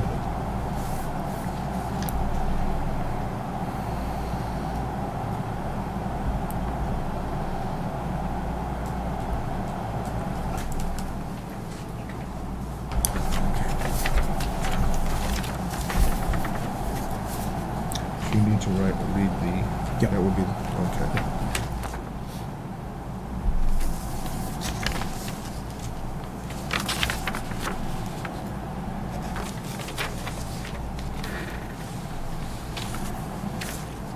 Thanks, Jack. Thanks, Jack. Okay. Okay, member of the Board of Selectmen, not Joe Perry, because he is the clerk of the board and will be certifying this vote, makes the following motion. Bob? Mr. Chairman, number 1, that the town shall issue a bond, all bonds in an aggregate principal amount not to exceed $10,997,000, parentheses, the bonds, parentheses. Pursuant to Chapter 29C, Section 44 of the General Laws and votes of the town passed May 30th, 2010, Article 20, $7,697,000, which authorized a total borrowing of $9 million. And April 30th, 2012, Article 13, $3,300,000, which authorized a total borrowing of $3,300,000 for the drinking water project identified in such votes, the project. 2, that anticipation of the issuance to the bonds, the treasurer is authorized to issue an interim loan note or notes, the notes, from time to time in an aggregate principal amount not to exceed $10,997,000. 3, that each bond or note shall be issued as a single registered security and sold to the Massachusetts Water Pollution Abatement Trust, the trust, at a price determined pursuant to the loan agreement. 4, that the treasurer is authorized to determine the date, the form, the maximum interest rate, and the principal maturities of each bond and note, and to execute a loan agreement or agreements with the trust with respect to the sale of the bonds and notes, such date form and maturities, and the specific interest rate or rates of the bonds and notes to be approved by a majority of the Board of Selectmen, and the treasurer is evidenced by their execution of the bonds or notes. 5, that all action taken to date by the town and its officials and agents to carry out the project and its financing, including the execution of any loan commitment or agreement by the treasurer, are hereby ratified, approved, and confirmed. And 6, that the treasurer and the other appropriate town officials are each hereby authorized to take any and all actions necessary and convenient to carry out the provisions of this vote, including execution and delivery of the loan agreements and the project regulatory agreement relating to the project. I have a motion, do I have a second? Second. All those in favor? Aye. Aye. Okay, and this is for Joe to sign, No, this is the will board be needs to the- sign the certificate, the certificate, which, or originals. four copies. Correct? Correct. Okay.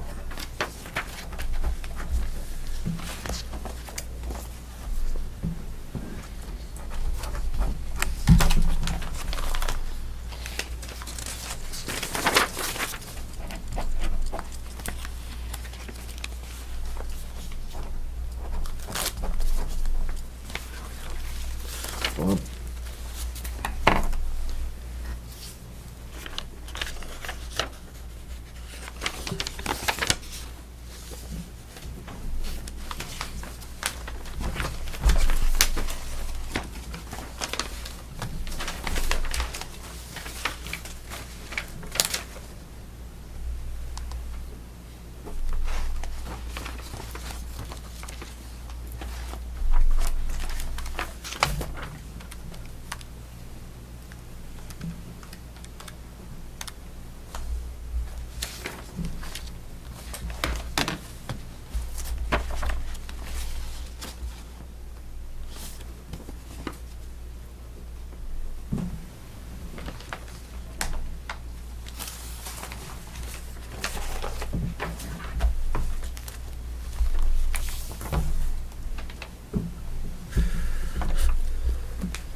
Does Joe sign this copy, or Yes. just, yeah, also, The okay. full board signs the certificate.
Thank you, Joe. Make sure we got it all. We have to authorize Joe, or just ask Joe to? Now, needs to sign that to certify that the action Joe? took place. Your job is clear?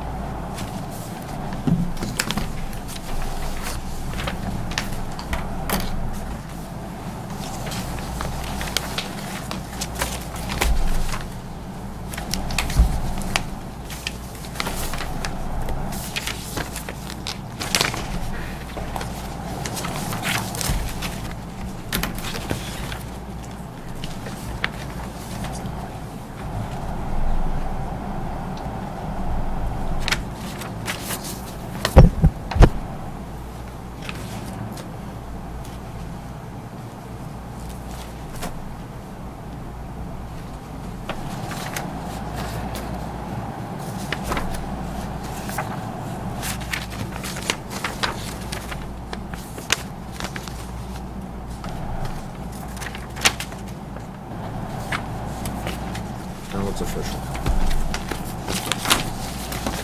Right? Now it's official. Now it's official.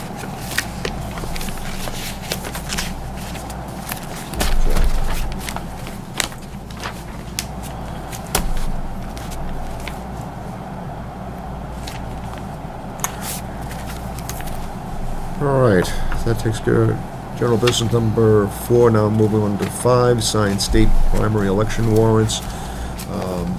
The state primary election warrant needs to be signed by the Board of Selectmen. The board needs to vote and sign the attached copies. 7 warrants are posted in the town as prescribed by law. The eighth copy is for the town clerk. Do I have a motion from the board? I make that motion that we sign the state primary election warrants. Do I have a second? Second. All those in favor? Aye. Thank you, gentlemen.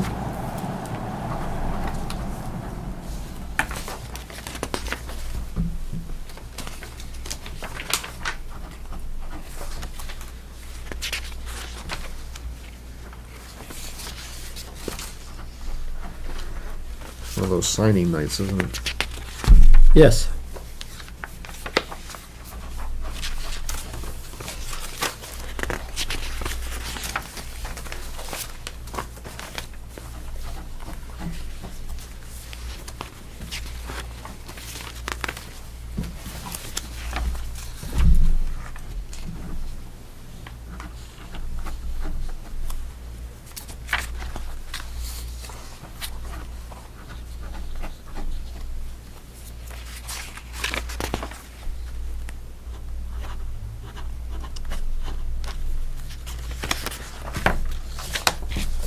Okay.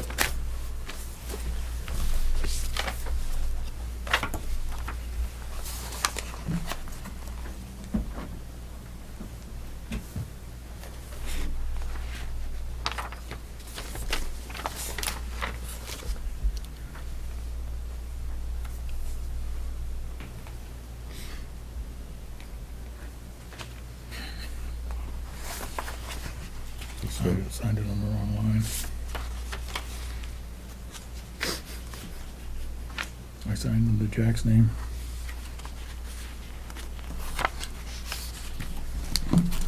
Any whiteout have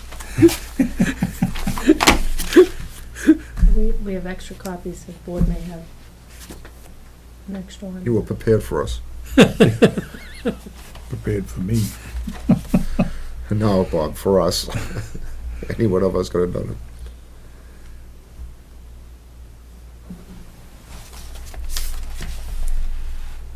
stuff does work good though. Yep. That whiteout. Oh, yes.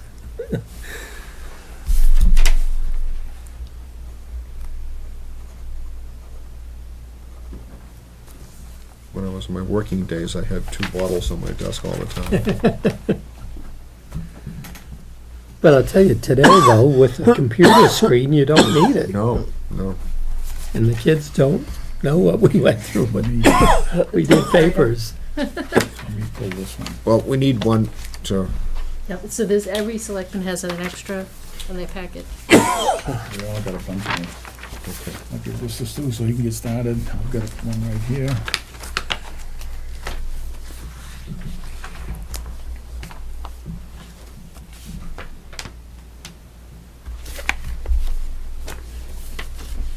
It's the folded one on the bottom. That's very bottom, yeah. here we go, Bob.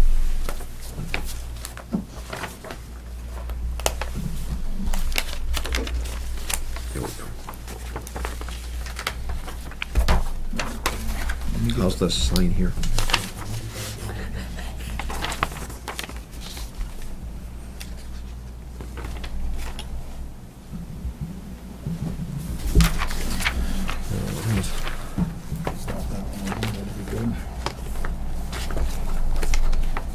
Here you go, Joe.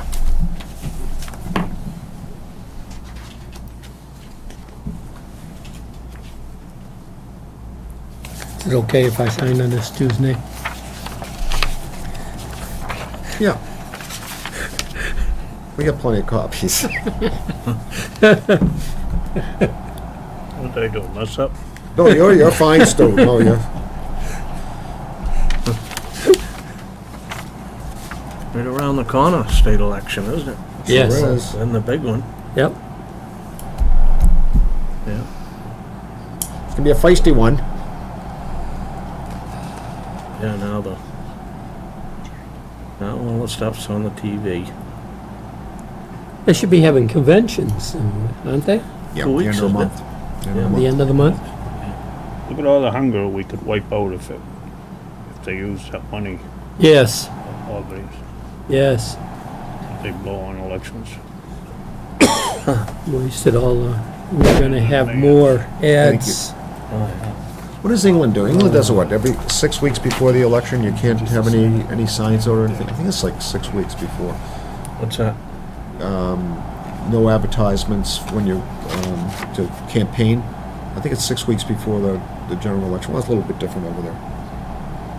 Oh, Yeah, I think that's how they do it. I mean, what do we do? As soon as the day after our national election, we go right into it, right? You actually.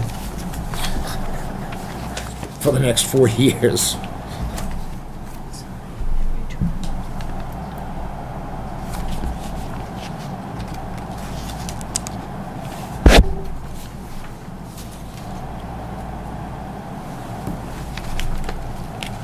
I'm missing a Stewart on this one. Missing a stew on one? Okay.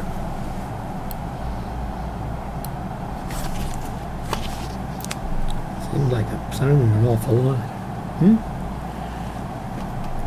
How many of these am I signing? 7. I didn't There's count, really but Trust me. 8? There's I 7 lied. places extra. 8. It Eight. has to be posted at 7 places. 7 places How many plus pages? 1 for the town clerk. A dump. Okay. I read this stuff all the time. Yeah. There you go. Uh-huh.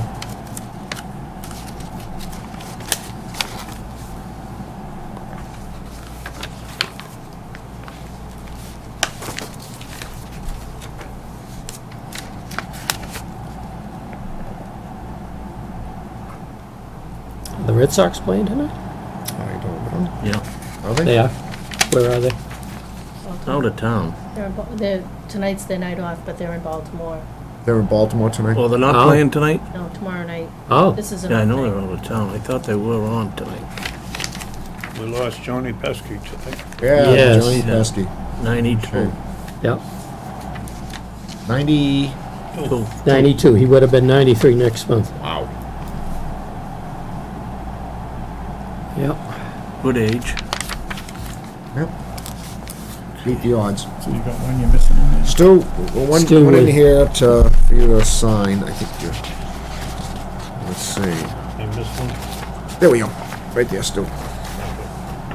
Yeah, I saw many a game at Fenway Park with Ted Williams and Yeah. Bobby Dorr and Dom DiMaggio sitting was out all in the Red right Sox, field wasn't bleachers. They, He was the fan, boy. I mean, Was all it- Red Sox. Yep. it was Dom DiMaggio, Pesky, and somebody else. They used to go. They took the car down to Florida. I think it was Bobby Dorr. Bobby Dorr. Okay. And there's a book written about that, I think. Yeah, the three of them. Yeah. The three of them in the car. That could be quite a. Imagine being in the That back seat and must listening have to been a that. ride. That would be Ride, quite huh? the ride to Florida. Yep. Listen to A lot that. of comments, I bet, were made down and back, huh? Yeah. Think what they saw. Oh, who they played with. Well, okay. Moving right along.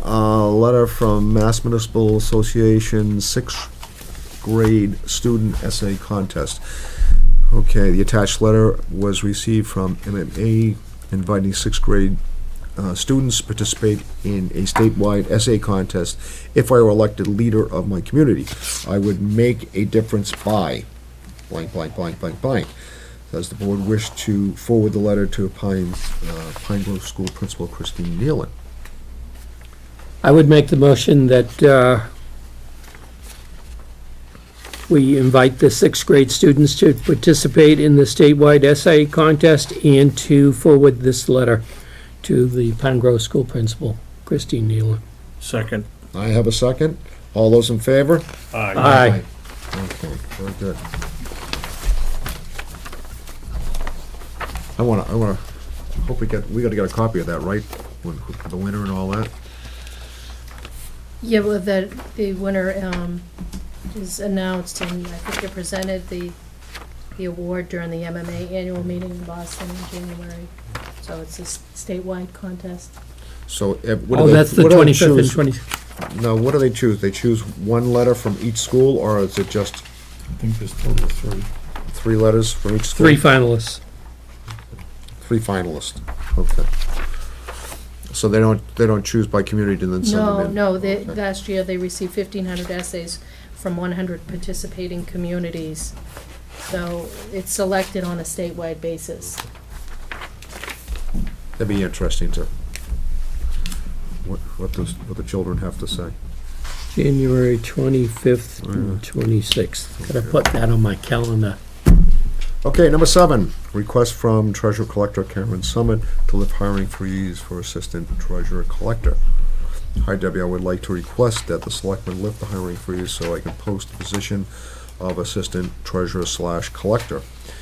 This can be posted on the next meeting agenda. Okay. Do I have a motion from the board? I'll make that motion. Do I have a second? Second. All those in favor? Aye. Aye.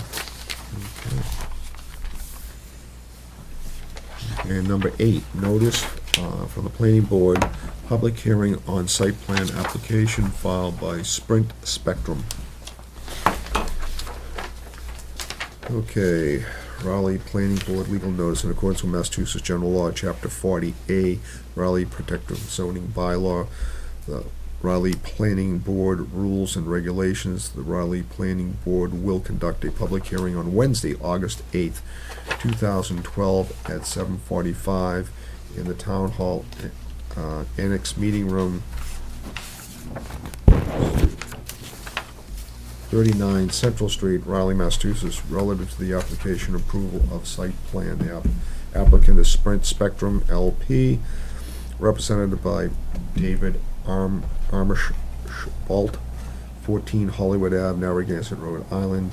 The property Owner is Town of Raleigh. The site plan application for modifications to the existing tower structure under section 8.7.3.1.1 of the Raleigh Protective Zoning Bylaws. Modification include replacing 6 existing antennas with 3 new antennas, replacing the existing battery box with 2 new battery boxes at 467 Haverhill Street, Assessors Map 13, Lot 2. The application plans and relative documents are on file with the Raleigh Planning Board and are available for public inspection at the Raleigh Planning Board Office, Town Hall, Annex 39 Central Street, during public office hours. Kurt Bryant, Chairman. We don't need to vote on that, correct?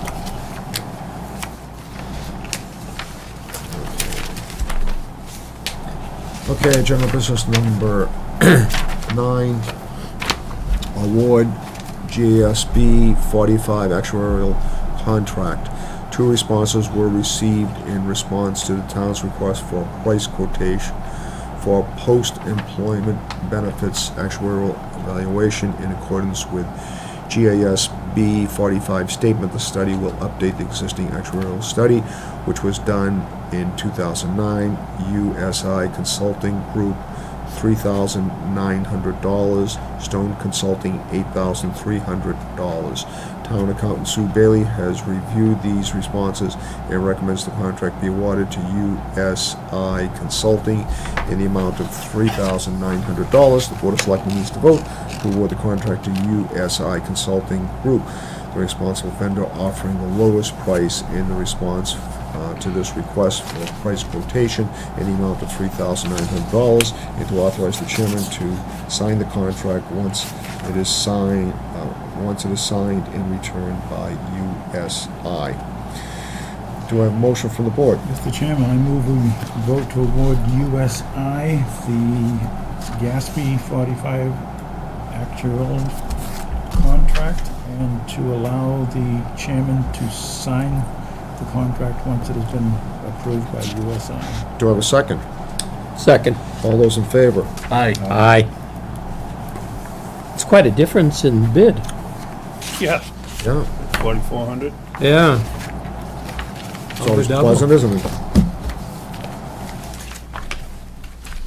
Okay. Okay, general business number 9 included. General business number 10, request from Cultural Council, Recreation Committee, concert on the Common. The Cultural Council and Recreation Committee has been working on holding a concert on the Common Sunday, August 19th. Recreation Committee Chairman Glenn Fouché is traveling today and cannot make tonight's meeting. He has sent the following letter to Debbie Egan for the Board of Selectmen to review.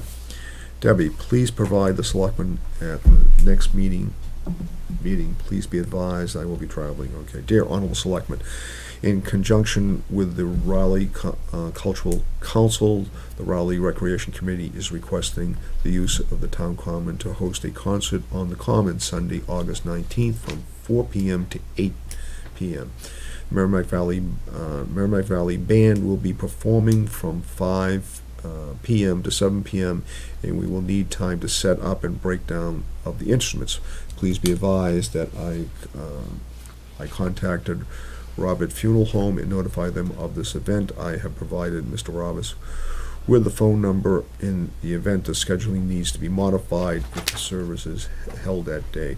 I have also notified the local firm to deliver porta toilets, which will be placed near the backstop on the Town Common to be used by attendees.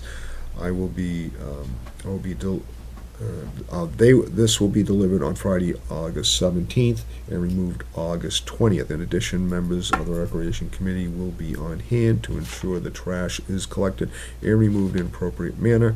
In the event you need additional information regarding this event, please reach out to me at the following number.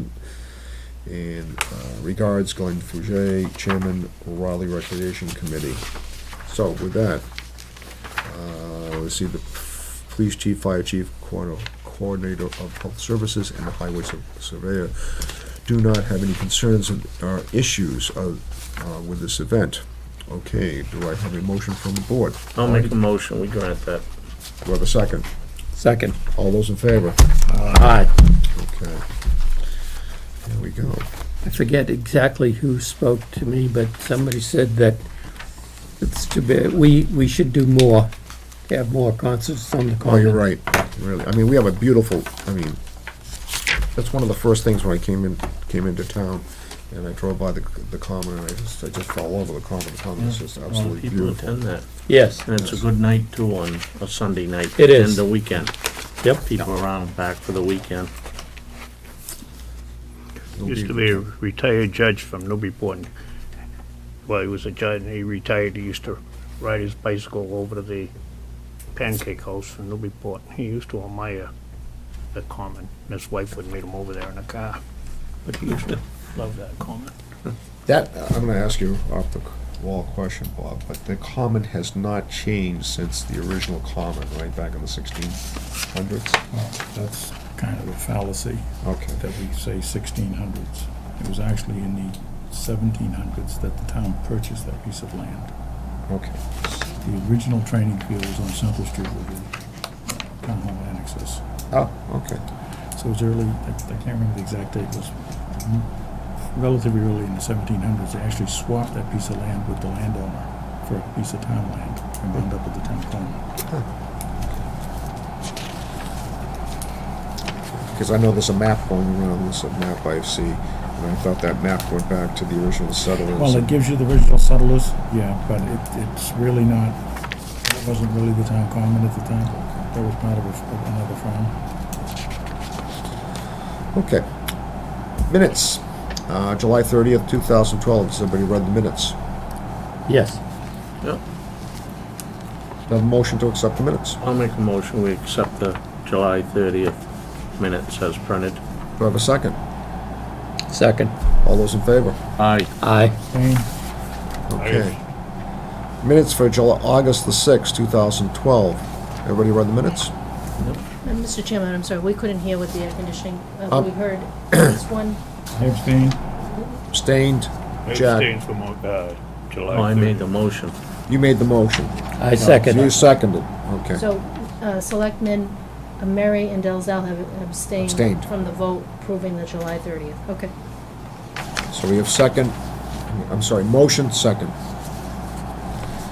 Okay, August 6th, 2012. Minutes, Board of Selectmen. Everybody read them? Yep. Yep. Okay, do I have a motion? I'll make that motion, we accept August 6th as printed minutes. Do I have a second? Second. All those in favor? Aye. Aye. Abstained.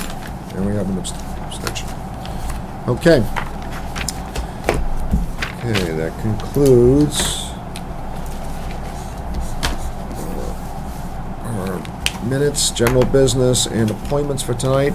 Announcements. There are vacancies on the Historic District Commission and Historical Commission. So if you're interested, please get in contact with the Selectmen's office and we'll point you in the correct direction. Okay? Also, the Raleigh Food Pantry is in need of donations. The Raleigh Food Pantry is open Tuesdays from 10 a.m. to 12 p.m. and Thursdays from 5:30 p.m. to 7 p.m. I talked to the ladies who run the food pantry, and they told me they're in need of canned fruit. So if you're going to make a donation, they could use some canned fruit at this particular time. And again, you can drop your donations off at the library. There's a basket in the lobby. Also, again, you can drop them off at the food pantry Tuesdays 10 a.m. to 12 p.m. or Thursdays 5:30 p.m. to 7 p.m. And again, this is there's always, the food pantry, as the ladies have told me and the gentlemen who work over there, as quickly as the food comes in, the food goes right out the door. And just be sure you check your dates on the food, make sure it hasn't expired, and when you drop them off. And again, anything is greatly appreciated. And again, they're in need of canned fruits at this particular time. So, with that, do I have a motion to adjourn? I'll make that motion, we adjourn. Do I have a second? Second. All those in favor? Aye. Good night, everyone. We'll see you in 2 weeks. Thank you.